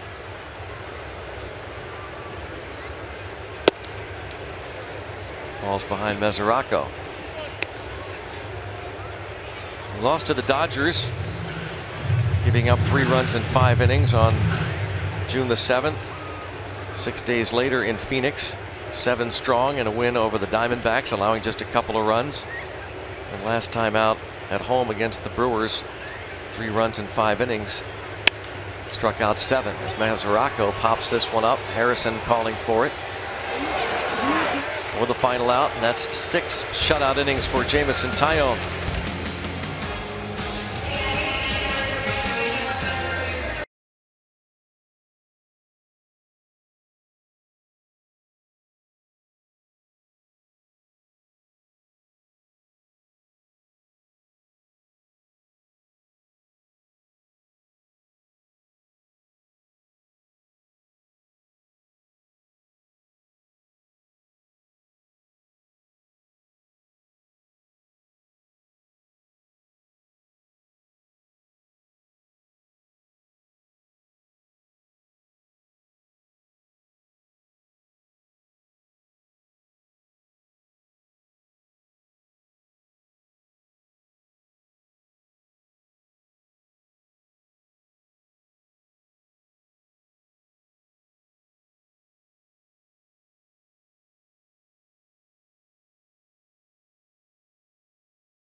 As a big leaguer, and Colin earlier this afternoon discussed his excitement in doing it. Definitely sinks in when you drive by it. You know, driving by and seeing big city field is, you know, you always envision it when you're, you know, a kid, or driving by Shea when I was younger. But yeah, you always envision it, and then to be able to do it as a player for the first time was really cool. He grew up 21 miles north of Citi Field in Rye, New York, went to Iona Prep School in New Rochelle, and I asked him, were you a Yankees or Mets fan? He said, actually, neither.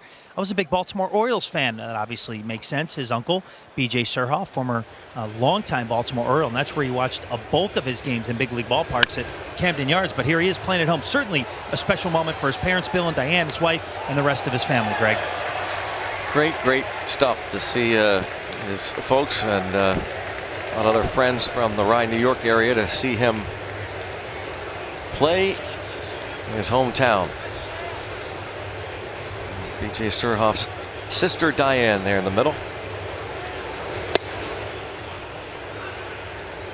About 19-year career for B.J. Surhoff, a career that began with Milwaukee, spent some time in Atlanta, and as Robbie said, several seasons with the Baltimore Orioles. Story has it that the Pirates back in the late 90s were looking to perhaps bring B.J. Surhoff to Pittsburgh. General manager Cam Bonifay apparently took B.J. Surhoff to a restaurant up in Mount Washington when Surhoff was a free agent. Offered him a 4-year deal, reportedly. That's a rip to right. A line drive caught by Bautista. I thought it was going to beat him there for a moment. That ball was hit right on the screws, and when I saw Bautista coming in, I thought it was going to get over his head, but too much topspin. Family reacts.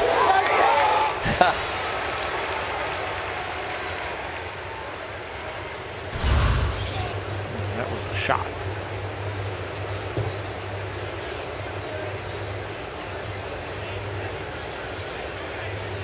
Elias Diaz, a couple of hits and an RBI in this one. Nowhere close on that pitch.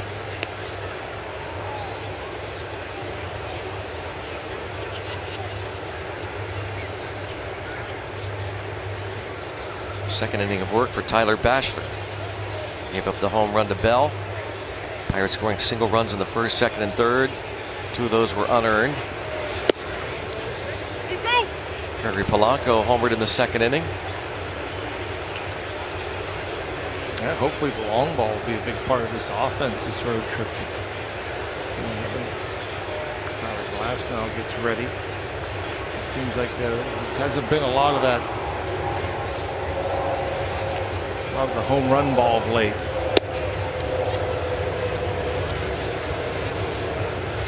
Looks like Jameson Tyone is done. I don't know that he got any hugs or anything yet, unless they're just waiting to see if how things play out in the lineup. We'll see. He's at 90 pitches, and of course that's become the new 100. Not only are teams concerned about 100 pitches, but now they've lowered the standard to 90. Really is when the red flag starts to go up, as this ball is caught in foul territory by Plawecki. Well, we'll see what happens. Well, Tyone goes out to begin the 7th. He's working on the shutout.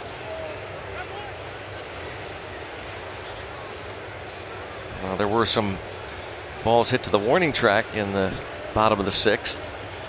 Yeah, a couple balls just missed. Bautista and Smith.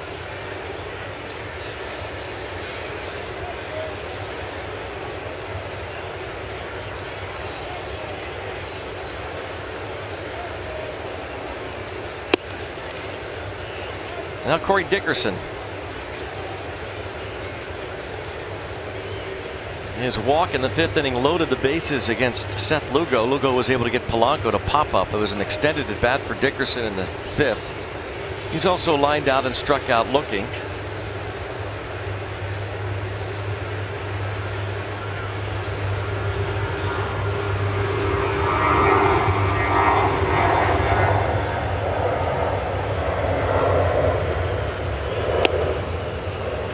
Mixes in a changeup, does Bachelor.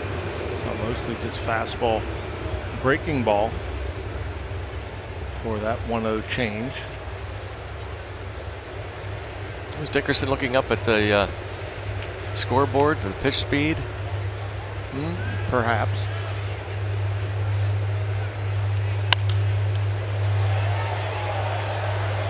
Comes back with a fastball up and it's fouled away. Always thinking, you see Dickerson, he's just so into every aspect of this game. Talks about how every night he goes to bed thinking, you know, how can I be better tomorrow? Oh yeah. Gotta love it. He's a baseball rat, isn't he? Yes, he is.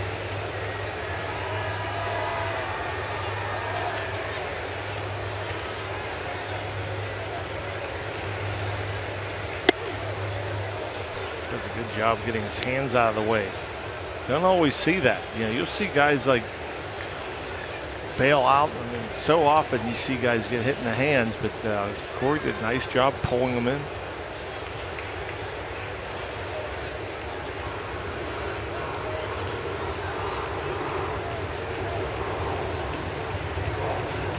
Gregory Polanco is on deck. Pirates have not been retired in order yet tonight. Bachelor threatening to do that here. And looks like he will as Plawecki handles it. 1, 2, 3. See if Jameson Tyone doesn't come out for the bottom of the 7th. Try and keep this shutout going. Looks like he will.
By the authority of the Pittsburgh Pirates and may not be reproduced or retransmitted in any form.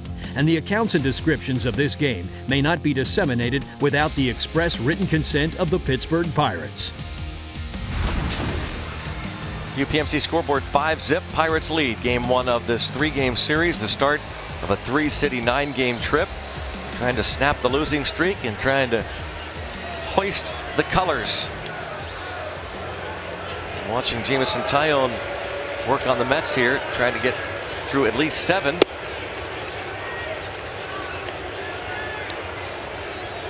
Pirates and Tyone fans here.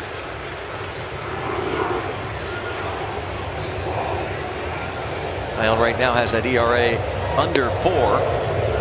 Started the day at 4.03. Down to 3.76 as he faces Jose Reyes, a 2-0 count. Tyone has walked 3, including 2 in the very first inning.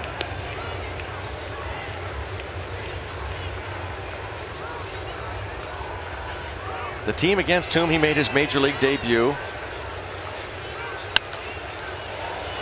And picking up where he left off at Citi Field back on June 14th, 2016, his second start, where he went 8 scoreless.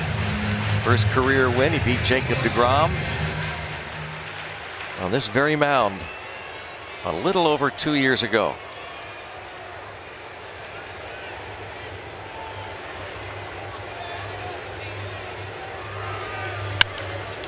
And that's trouble. Extra bases for Reyes. And a leadoff double.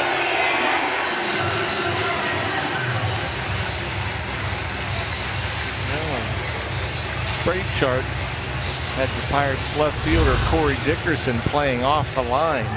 With a guy like Reyes, Dickerson was at least straight up, maybe even playing him a bit in the left center gap, so he had a long way to go. So Reyes knew it was an easy double when it left the bat.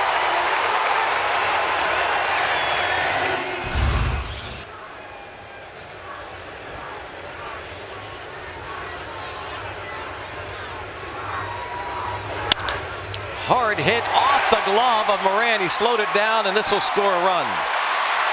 As Plawecki will wind up at second base. He'll give him a double, and the Mets are on the board. It's 5-1.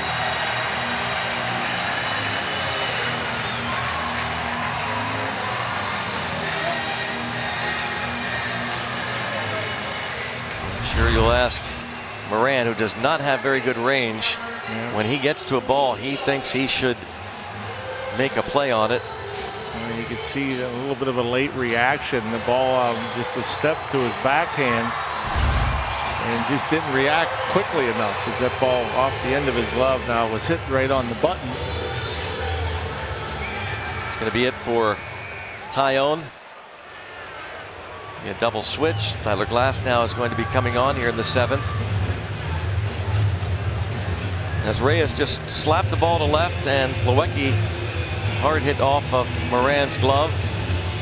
Austin Meadows is going to be part of this double switch. Go out to left for Dickerson. And we will return in a moment. The Bucks up 5-1.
Talking to Chad Kuhl, just 4 hits against Tyone.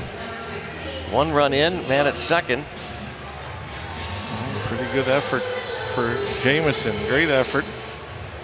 So that'll get Austin Meadows in the game. He'll be in the 9th spot. He'll be up 3rd in the top of the 8th. Tyler Glass now in Dickerson's spot, 6th in the lineup as Glass now comes on 1 and 2 of 429 earned run average. And slowly but surely appearing in higher level situations with Plawecki at second.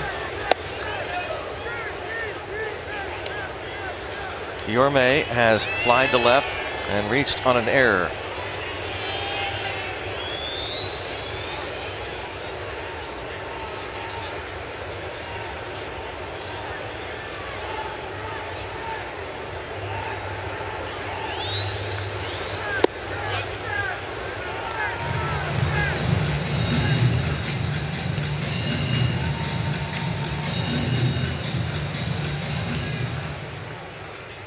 Wilmer Flores gets ready to pinch hit.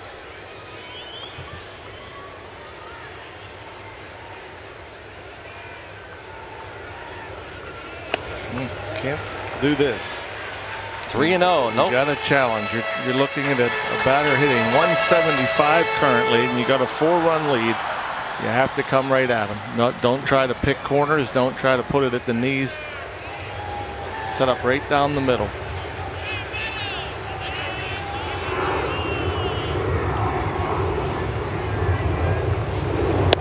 There you go.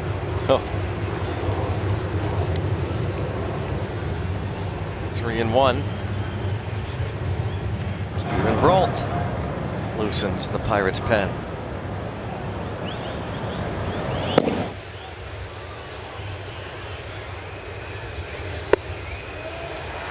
Walked him.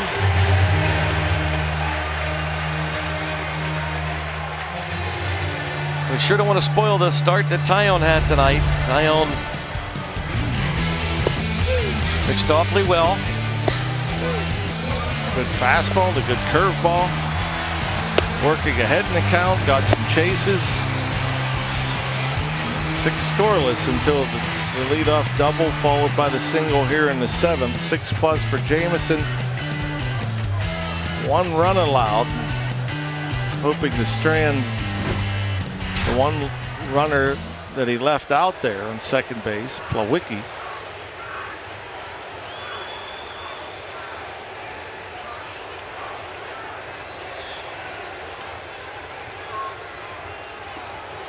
Wilmer Flores came off the DL 10 days ago, had a lower back issue. He takes ball 1.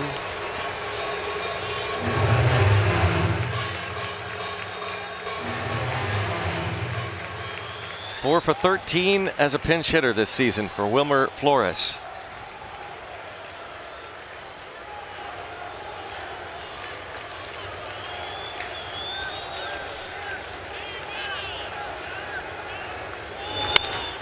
Deep to left. Do you believe it? We got a game.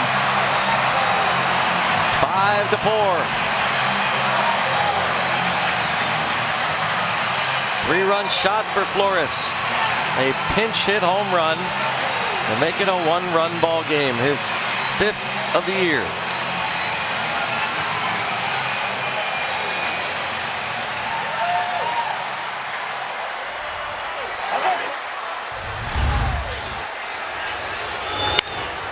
Missing location. Diaz wanted away, but you got to throw a strike. He throws a strike. It's up middle in. Flores short and quick to the ball. No stride. Sitting dead red fastball. Gets it and doesn't miss.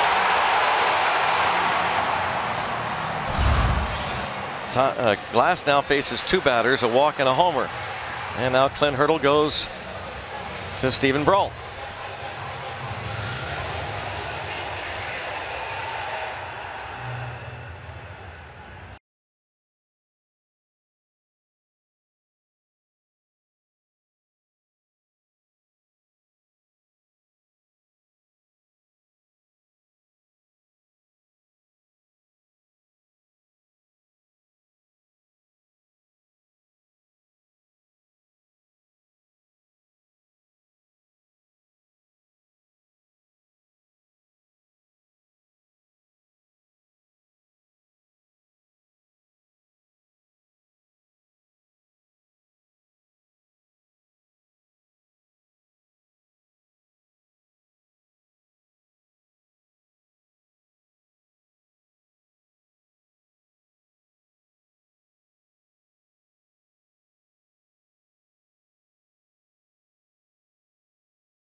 was pitching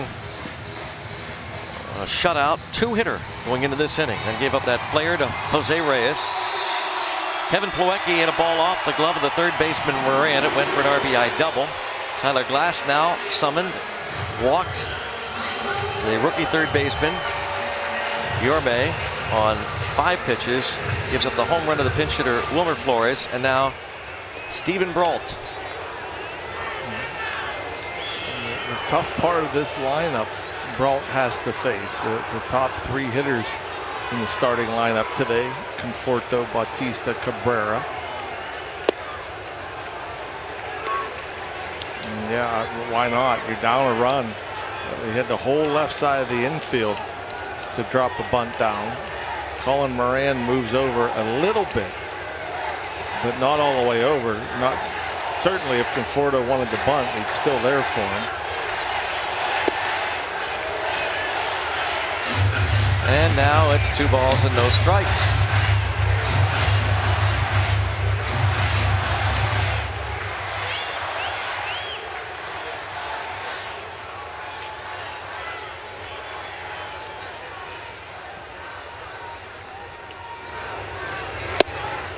Three and 0.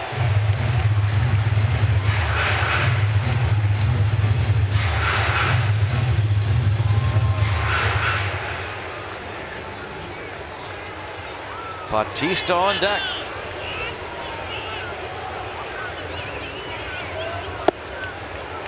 Walks him on 4 pitches.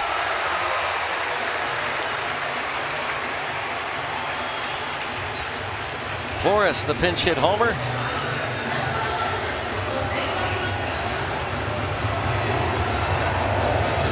Taillon still eligible for a win, but he's now charged with 2 runs, 6+. And it's down to 1 run advantage.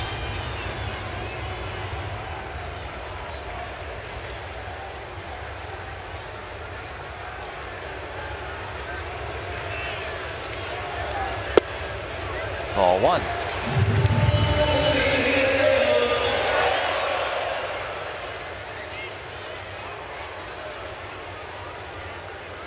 Kyle Crick up in the Pirates bullpen.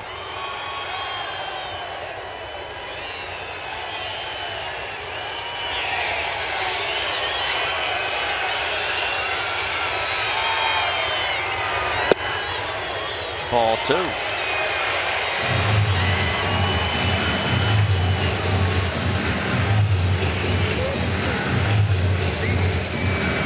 now Ray Searage is going to come out. You know, when you talk about these situations where you're leading late in the ball game and you're coming out of the bullpen, and that's the one thing, you know, with the youngster Glass now and Brault, you know, early in their career, they really haven't been command type guys, and I think that's probably the most important thing when you're in a close game late is you have to locate. You have to not only throw strikes, but you want to get ahead of hitters, and your strikes need to be quality strikes. And you know, obviously we walk. Glass now walks his first batter, a 175 hitter. And then when he finally does throw a strike, it's middle of the plate to a seasoned veteran like Flores, who had the big blast in this inning, the 3-run homer. And now a 4-pitch walk to Conforto, and now a dangerous Joey Bats and a pretty good hitter's count.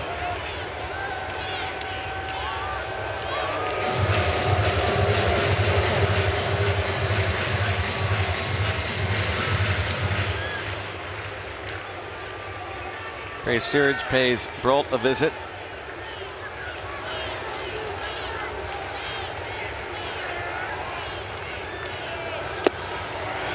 In the dirt.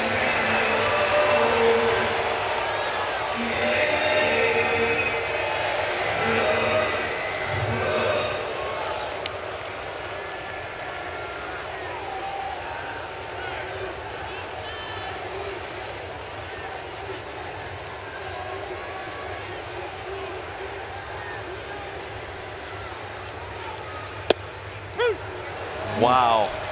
Gift. Thank you, Mr. Umpire. And you don't even get a head snap or anything from Jose Bautista because you get the impression he wants to hit. Yeah.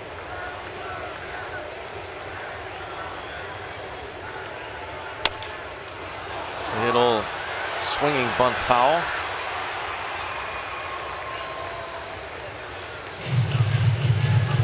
Bautista has flied out twice and walked in this ball game. Been on a nice run recently.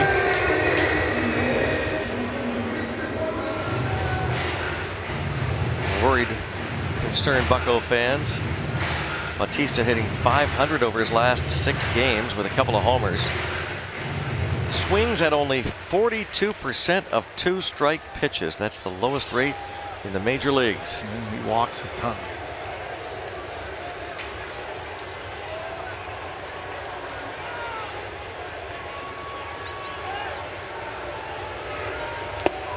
But he swings and misses a pitch out of the zone. How about that? A slider. 3-2 slider. He gets the chase. And the first out of the inning.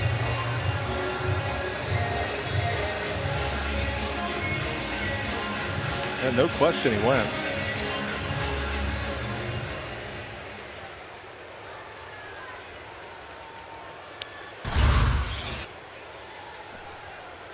Now Brault escapes Bautista, now faces the switch hitting Asdrubal Cabrera.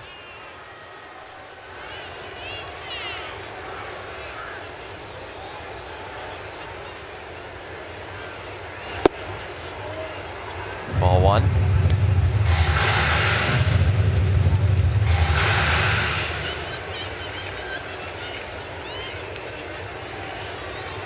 Four of his 13 home runs from this right side of the plate.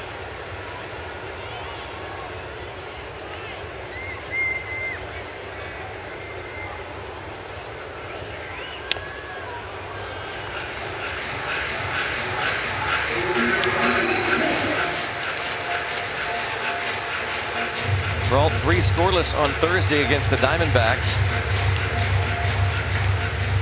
Mickey Callaway's club.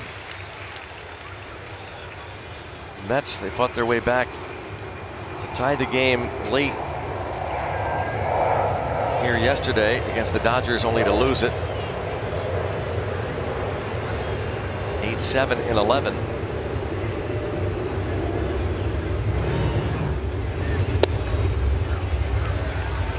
See, the fastball command's not there. Everything's been kind of down except the 3-0 pitch to Bautista that was off the plate and he got the call on. A good pitch to get Bautista, get him to chase the 3-2 breaking ball. He throws the 1 strike here on the breaking ball. 2-1. Does he go back to the slider?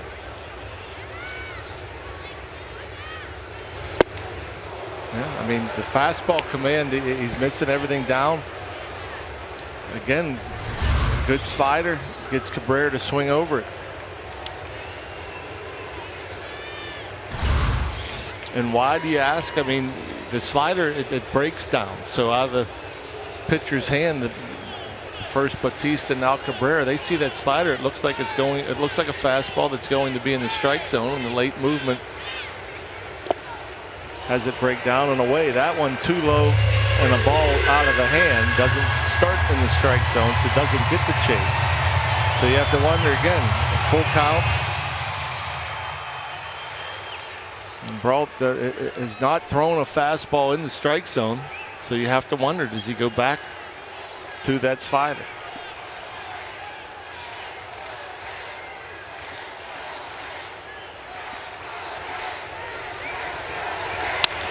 Hit hard at Moran, should be 2-1-2. Boy, Cabrera not even considering running, and again the breaking ball gets him out of the inning.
coming back Sunday, going to be at Stage AE July 22nd.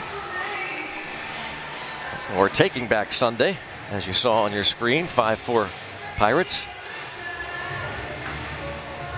Like to take back the bottom of the 7th, but still leading.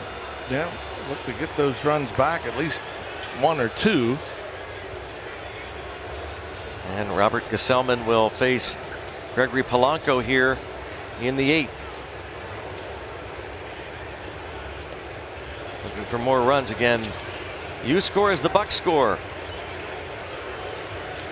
5 wins out of the bullpen for Gesellman. Polanco, Mercer, Meadows.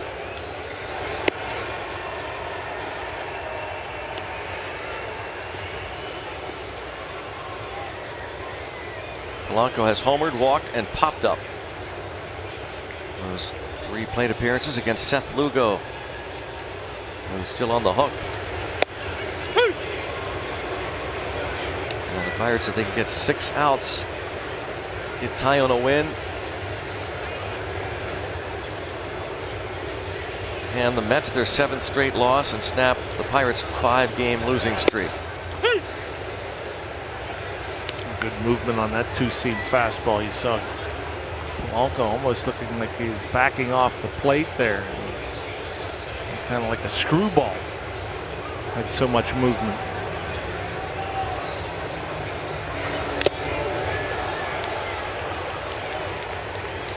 There's Rocco. There's that foul ball off the body. And he's taking a few shots. Oh, that one off the right wrist.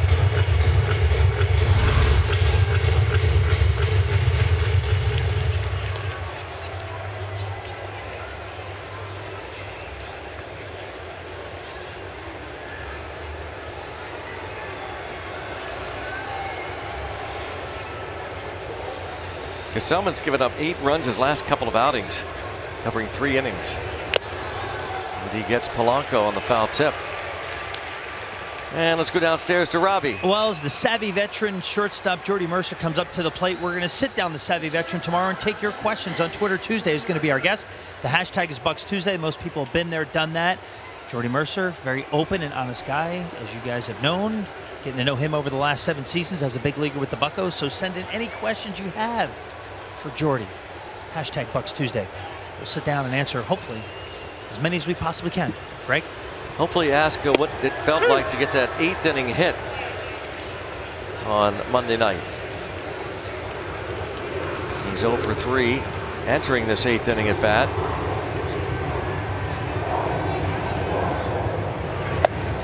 Pirates game information notes sheets pointing out that over the last 5 seasons, Mercer has played 617 games at shortstop, second only to Brandon Crawford among National League players.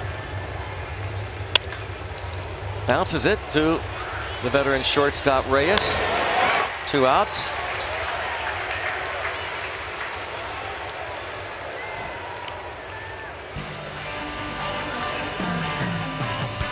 Pirates Clubhouse store is powered by Fanatics. It's a Fanatics experience. It's located on Federal Street at PNC Park. It's open Monday through Saturday during afternoon hours, and of course open during all Pirates games. The Pirates Clubhouse store, located on Federal Street and recently renovated. It is, I mean, it's beautiful in there, and you'll find everything you need. As Austin Meadows takes a strike. Meadows coming on part of a double switch in the bottom of the 7th.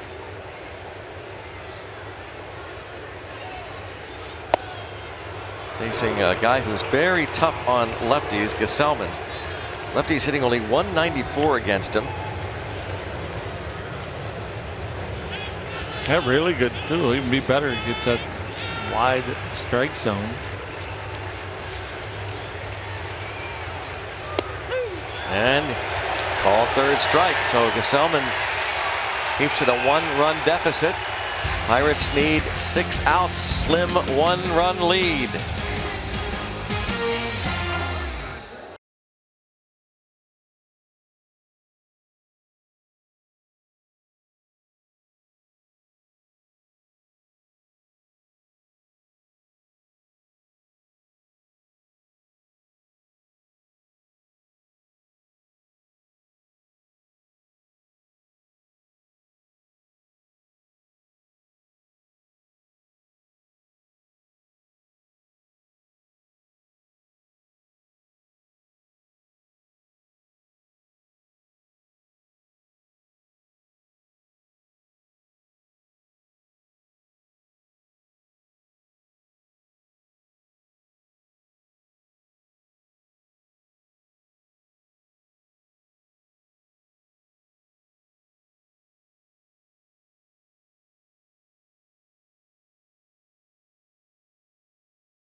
Sportsnet is brought to you by the Chevy Silverado and your Western PA Chevy dealers. And by Levin's, the official furniture and mattress supplier to the Pittsburgh Pirates. For the best quality, service, and value, shop Levin's. Let's go Bucks! 5-4 going to the bottom of the 8th inning.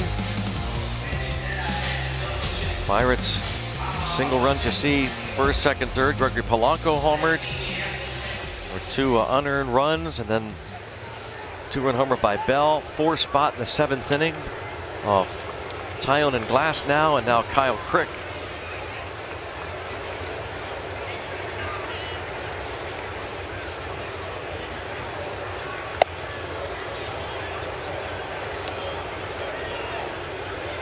Dominic Smith has hit 2 balls to the warning track his last 2 times up.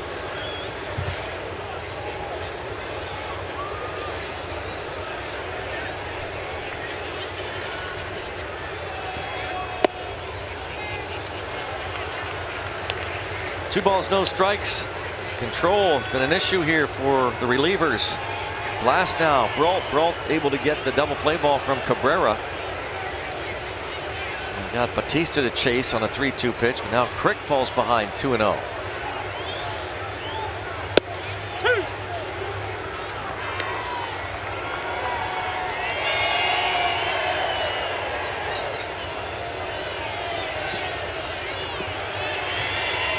Pirates bullpen has been much better coming into this game. Last 9 before tonight, a 1.43 ERA. Back even with the count. It'd be nice to get a 3-up, 3-down inning here. Try to keep this Mets lineup from turning over and getting back to the top where all the danger lies, or most of the danger.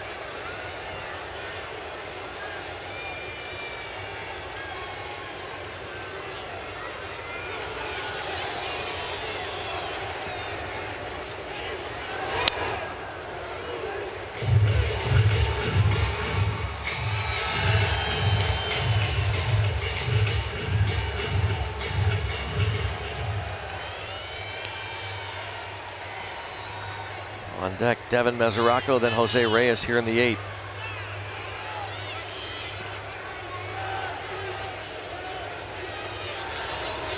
Yes, offered. Again, a chase on a breaking ball. Number of those tonight. Throwing it up there at 96. Get the batter Smith thinking about that 96. He starts it early and commits. No doubt.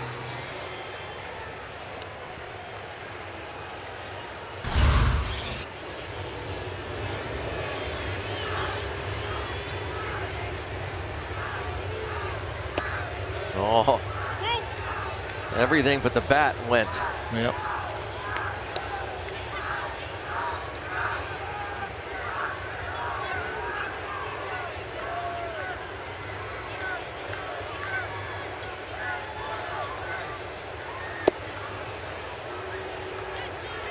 Two-0 count.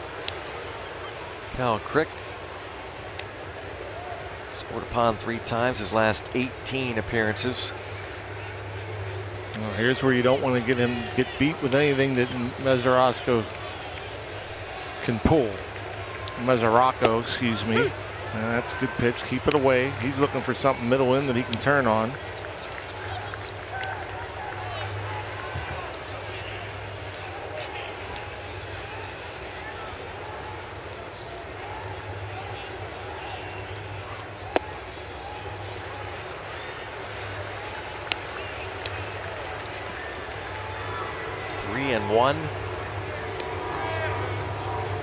Tyler Glass now came on, walked the first man he faced, and gave up the home run to Flores. Steven Brault came on, walked the first man he faced, and now the second man that Crick faces. He walks him.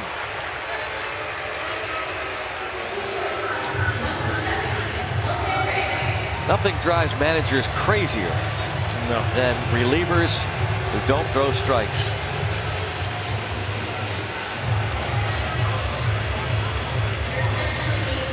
pinch runner at first. Brandon Nimmo for Mesoraco.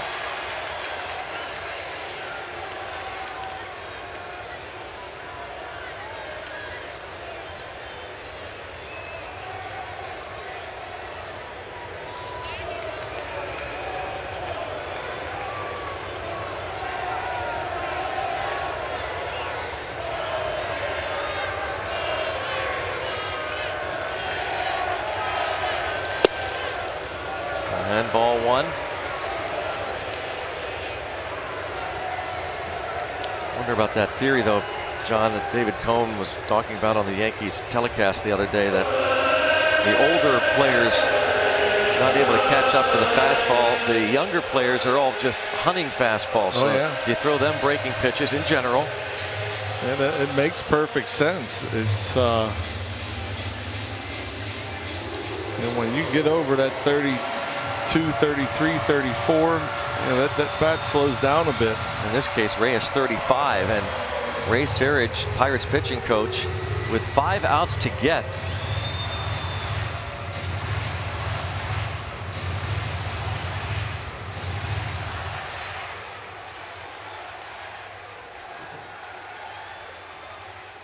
At times can feel like pulling teeth. Try and get the W when you're in the midst of a losing streak. Pirates had the 5-0 lead going into the bottom of the 7th. Fastball 97 miles an hour. And late was Reyes. Watch how deep he hits this. The end of the bat. Reyes got to the big leagues with the Mets in 2003, spent some time in Toronto, brief stint with the Rockies, and back with his second full year with the Mets, his second go round. Another fastball, 1-2. Perhaps that was the message from Sarich, don't mess around. Yeah. And if you do mess around and throw a breaking ball, it has to be out of the strike zone. It has to be a pitch that you can't put bat to. Yeah.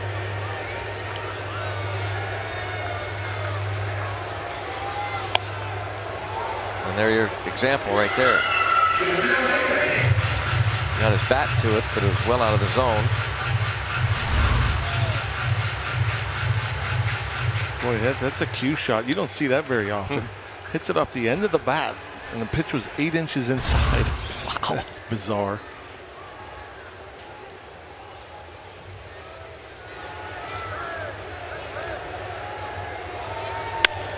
And a little flare past the third baseman Moran. Boys, Moran, no matter where he's been on the field, has just not been able to flag down some of these balls. Well, this fastball up and in where Diaz was wanting it, and Reyes somehow able to just inside out it and fist it that way.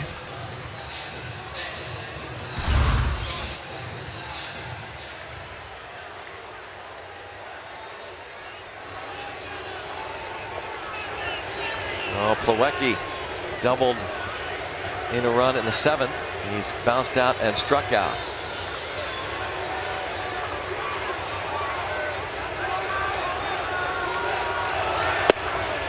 Starts him off with a breaking pitch.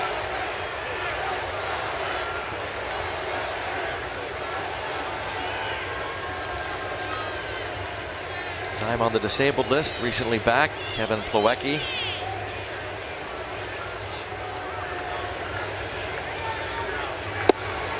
Another breaking ball.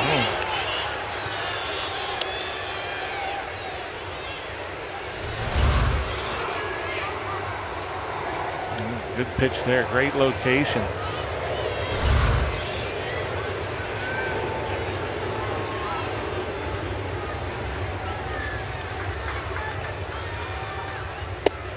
And 3 breaking pitches to the 27-year-old Kevin Plawecki.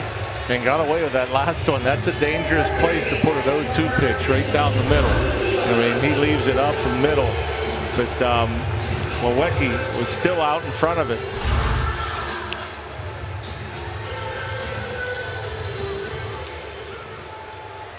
Now Crick with we'll assume one more out to get, trying to hand the ball off to Felipe in the ninth. Luis Yorme is officially 0 for 2, walked against Glasnow last inning.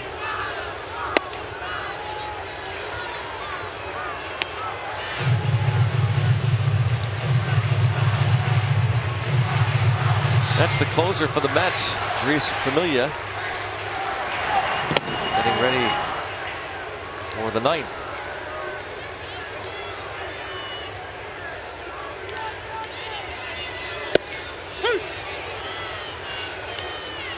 And Crick gets a call from Honora. Yeah, that's been the norm. Yeah, he's been pretty liberal with the strike zone.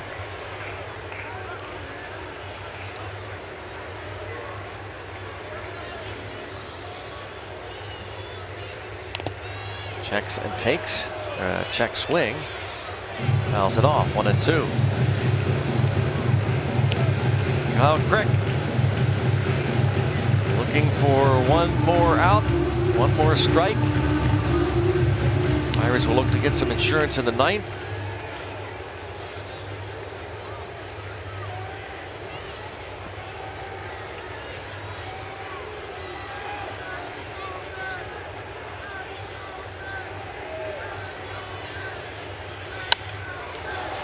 Oh, and again, when you're ahead in the count, it was 0-2 to Plawecki. He left the breaking ball down the middle. 1-2 here, and again, it's too much plate, too much elevation, and got away with another one.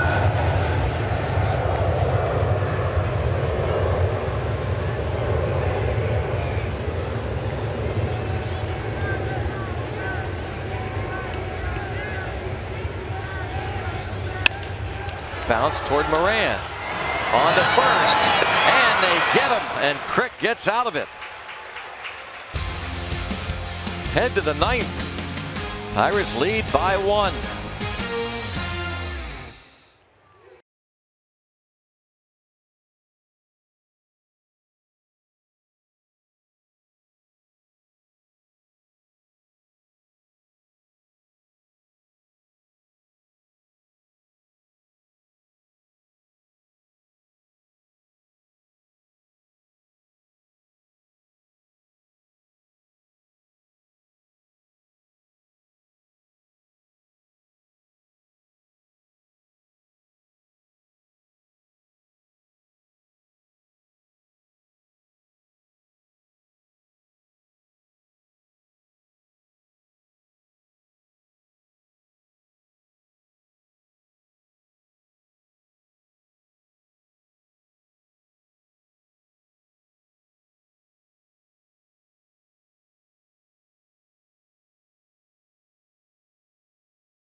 Again, U scores the Bucks score promotion returning today for this series.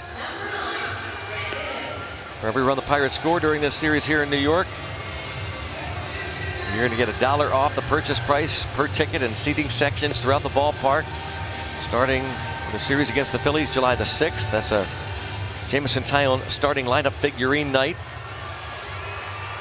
Pirates fedora given away on Saturday the 7th. Kids Day on Sunday the 8th, and then the Nationals will come to town, then the Brewers as Brandon Nimmo comes into the game to play left. And Dominic Smith moves to first, and Kevin Plawecki now catches. Gesellman's second inning of work.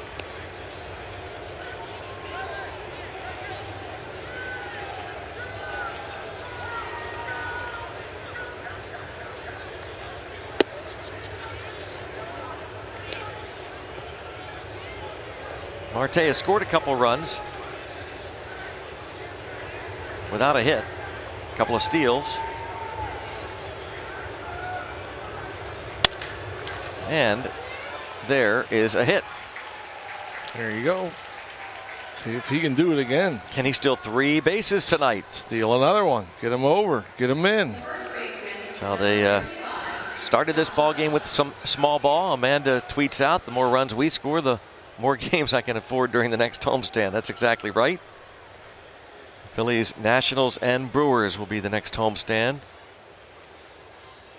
Discounted tickets go on sale 10 a.m. this Thursday at pirates.com/uscore.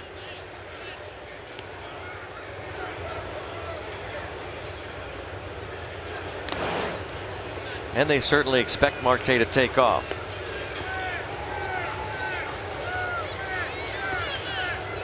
It has been a while since Starling Marte swiped 3 bags in one game. September of 2013.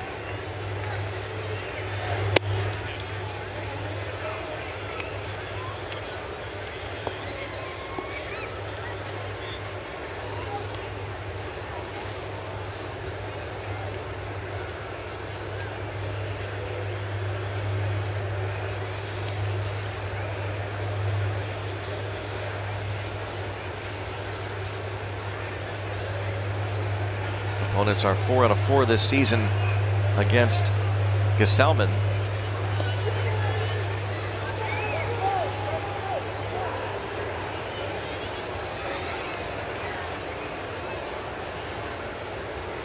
See Marte creeping and still gets back easily.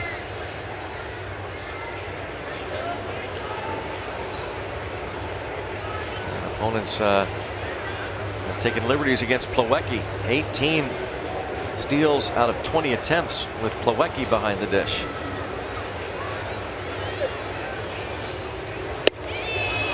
And it's 2-0 on Bell. 2-run homer for Bell in the 6th.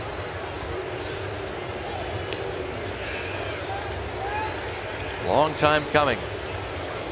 May 31st in St. Louis was his last home run before that 6th inning opposite field dinger of Tyler Bachelor, and Marte not going anywhere just yet. It's 3-0.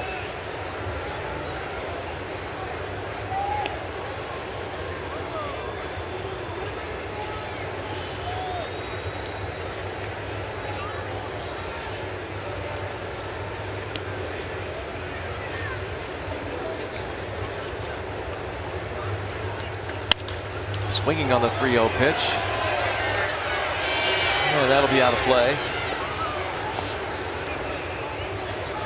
Here's the home run that Josh Bell hit in the 6th inning with Marte aboard. Marte was actually at second base with 2 outs. A 2-run homer.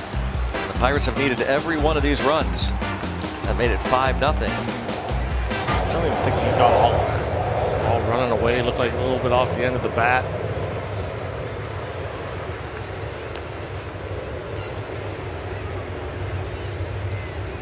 There goes Marte. Pitch taken for a ball. He would have stolen that easily. First and second with nobody out. Gesellman had a 1-2-3 8th, but now trouble in the 9th for him as Josh Harrison steps up. You wonder about a bunt situation here. Harrison looks down toward Joey Cora, third base coach. Felipe is up, Pirates closer. The second baseman, number 9, Josh Harrison.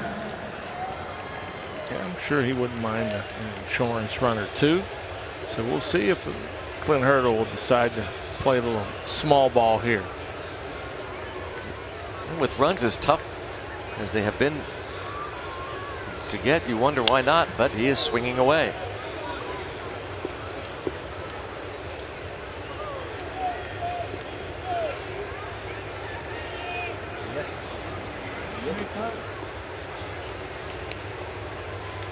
Harrison is 1 for 3 in past matchups against Gesellman.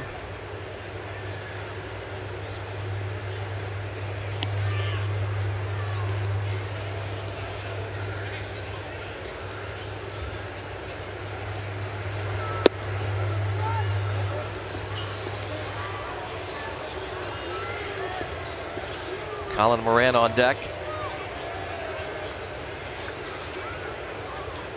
Robert Gesellman trying to get Harrison, and then we'll face Moran.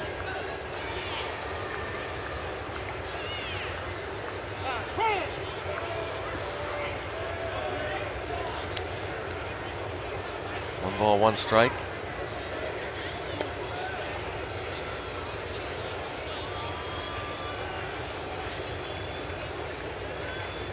Used to see base stealers swipe third. They don't do that much either. In fact, the Pirates haven't even attempted a steal of third base this year. Really? 2-1. How about that?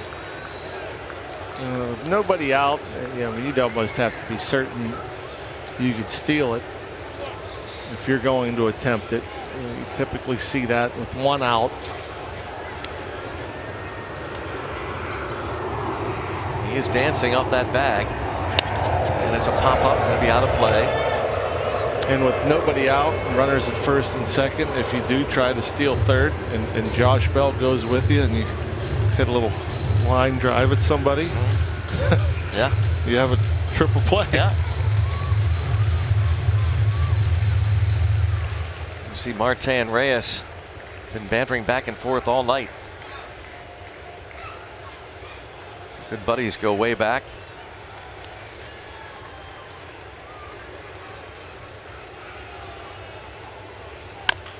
Tapper, like a bunt. Job. And in fact, it's better than that, because the third baseman, Guillorme, can't pick it up. It'll go as a hit to load them up. And the only reason it's a hit is he didn't use his glove. Yeah. You use your glove, you got time, you get an out. I mean, what a miserable day. But if you don't use your glove, you drop the ball, you don't get an error. And it would have been his third. Yep, and I mean, it's a pretty easy play. I mean, the ball wasn't hit that softly. In fact, you didn't even have to make this play on the run. You could have just fielded it like kind of like a bunt. Like a normal ground ball and throw it over there. And yeah, it's been a rough day for the Mets third baseman. Gourmet committed 2 errors earlier, but not here because he went with a bare hand. So defenders do that. They go down to a slide often. Balls hit off gloves. Official scores won't give them errors. As Colin Moran has a chance now to really make his folks happy. Family and friends on hand. Doubled in the first, was walked intentionally in the third. He bounced into a fielder's choice in the 5th inning, and his last time up he lined out to right. He has committed an error in this game, and he's also had a ball hit off his glove for a hit. He's had, in fact, in the bottom of the 8th inning, a little flare by Jose Reyes he couldn't get to.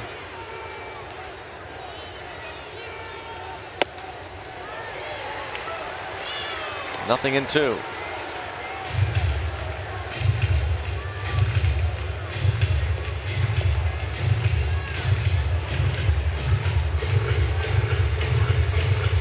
Nobody out. Bases loaded. Up by 1.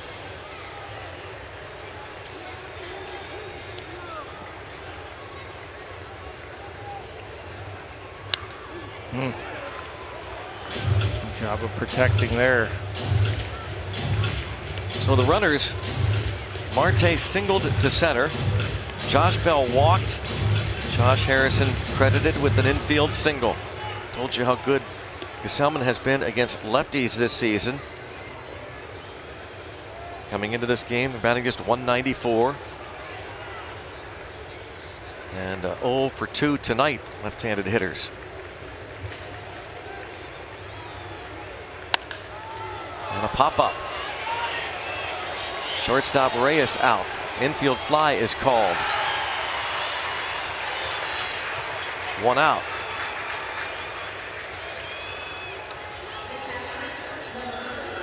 Now Gesellman can get Diaz, if he can get Diaz to the ground ball to infield, he can get out of this big mess. It'll be a big lift for the Mets. Yeah, pretty obvious what the Mets are trying to do against Moran, work him up and in. Last pitch, I'm not sure that they wanted to go up and in with that breaking ball. That's where it ended up, and they got the pop up.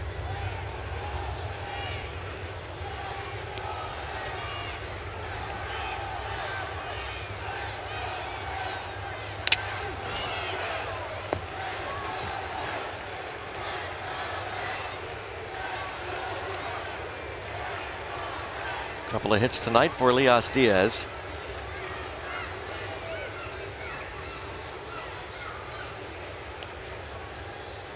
Gesellman, a 13th round pick 7 years ago.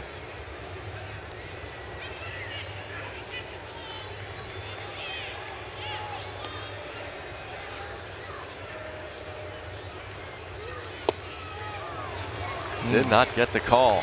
No, yeah, that you can blame on Plawecki not able to catch this. I mean, that's a pretty good breaking ball, and just boxed it. Just catching here after playing first base the first 8 innings.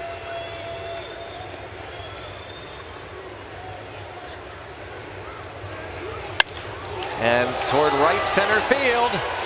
Catch made, but this will bring home a run. A very important insurance run. Marte crosses the plate. Elias Diaz, sacrifice fly, gives the Pirates a 2-run lead, 6-4. He just continues to impress. Diaz, the way he's been swinging the bat, it's just been so consistent this year as Francisco Cervelli's backup. A hanging breaking ball, stays inside it. Almost a gapper. Conforto, though, able to get over, make the catch. Marte can trot in with his 3rd run of the game. As a leadoff hitter.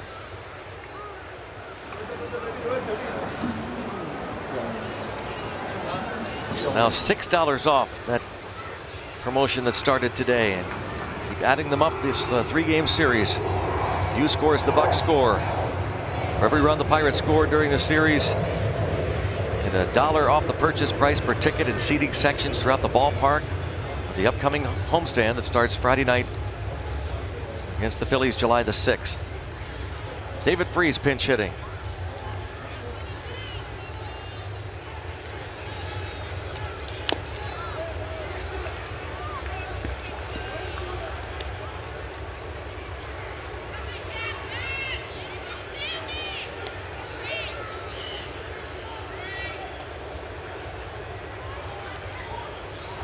Gesellman, who was a starter most of last season, the 2nd inning of work.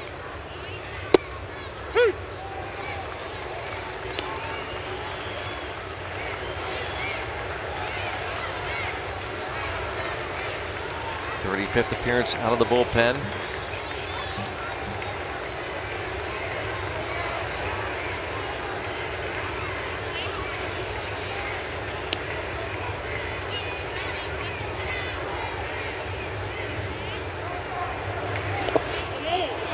Checks. No, he did not go, said Field and Colbreth. Very close.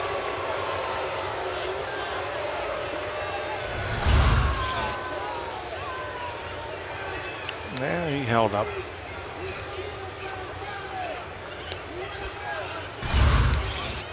David Freese has 4 hits and 4 RBIs over his last 12 at bats.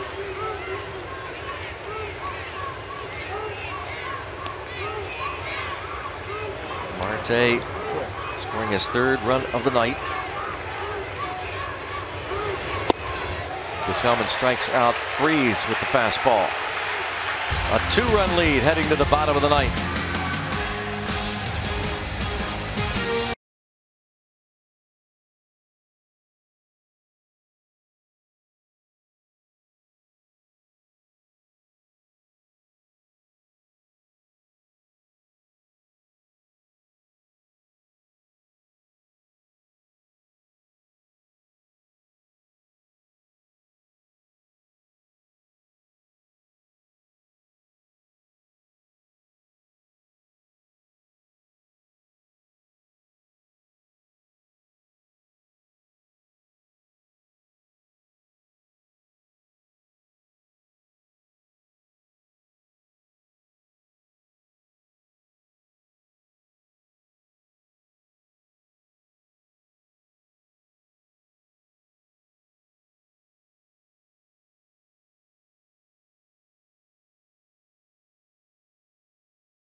Go to the bottom of the 9th inning here in New York. And tomorrow it is game 2 of this series. Chad Kuhl will start against Steven Matz. 6:30 pregame. Presented by W.B. Mason.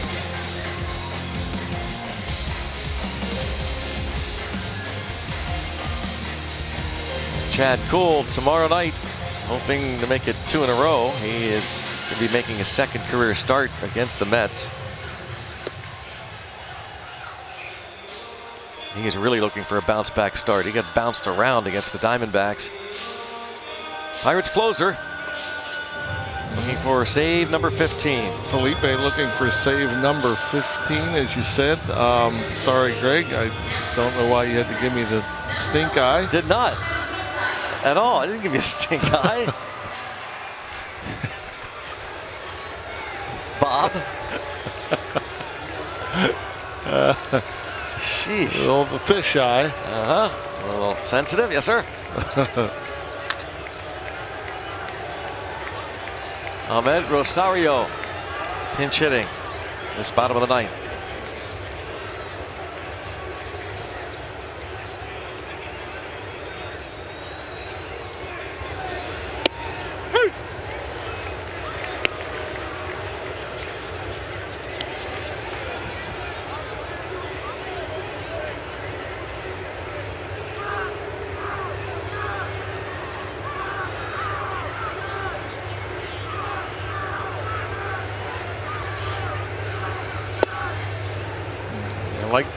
Even though that pitch is off the plate in, the first pitch fastball inside corner with the good velocity. That's the 2 things you like to see from Felipe, is the velocity and not missing up and away from a right-handed bat.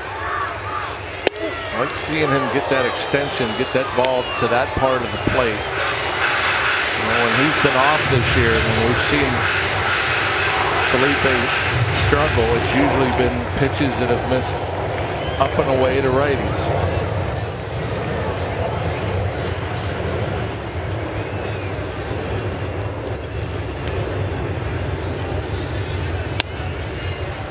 So that last look at the Pirates dugout, I don't know if you noticed Corey Dickerson. Let's look at him studying. That is something else, isn't it? Jeez, that says it all. He just My doesn't gosh. stop. Doc Dickerson, the doctor, studying. That really is. Nice catch. Camera crew, Pete Toma, John Wayner, and the strikeout, 100 for Felipe. No messing around, reaching back and letting it rip. Triple digits.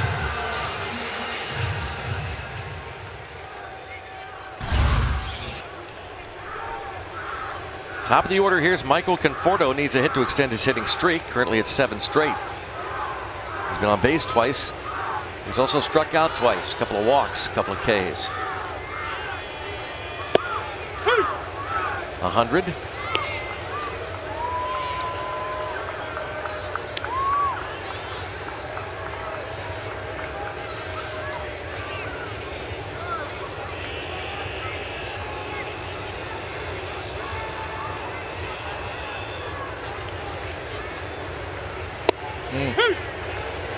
Just freezes him. Starts that slider at his hip.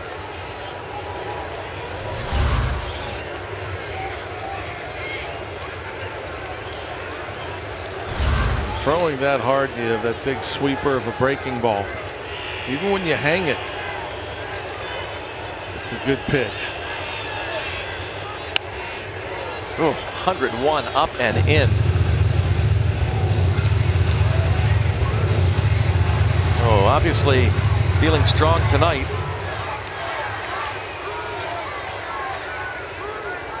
Seven days ago, he picked up his 14th save. Worked on Friday in a non-save situation against the Diamondbacks.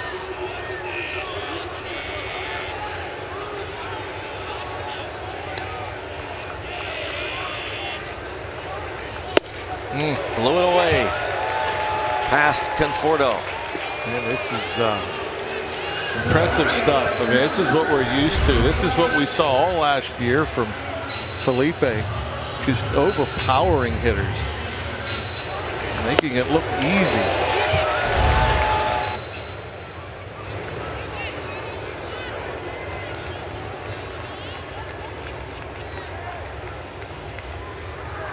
Now Bautista.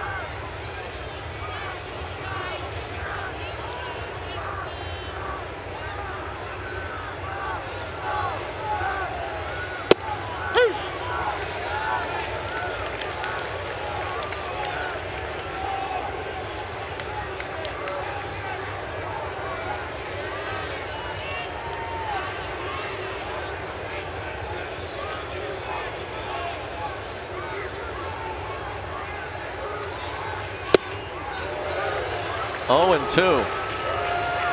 Looks like a mismatch. Yeah, every hitter in this inning has looked like a mismatch.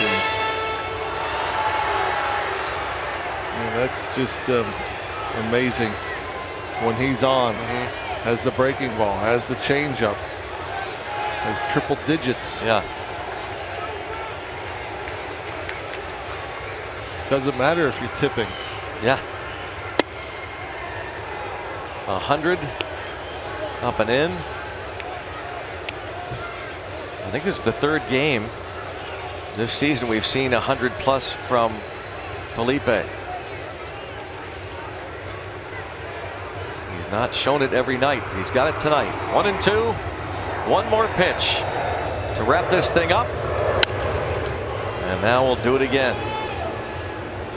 There's Bautista. Able to foul it back. A changeup from Felipe Vasquez. The Mets looking like they're going to go down for a 7th straight time. Pirates looking to snap a 5-game losing streak.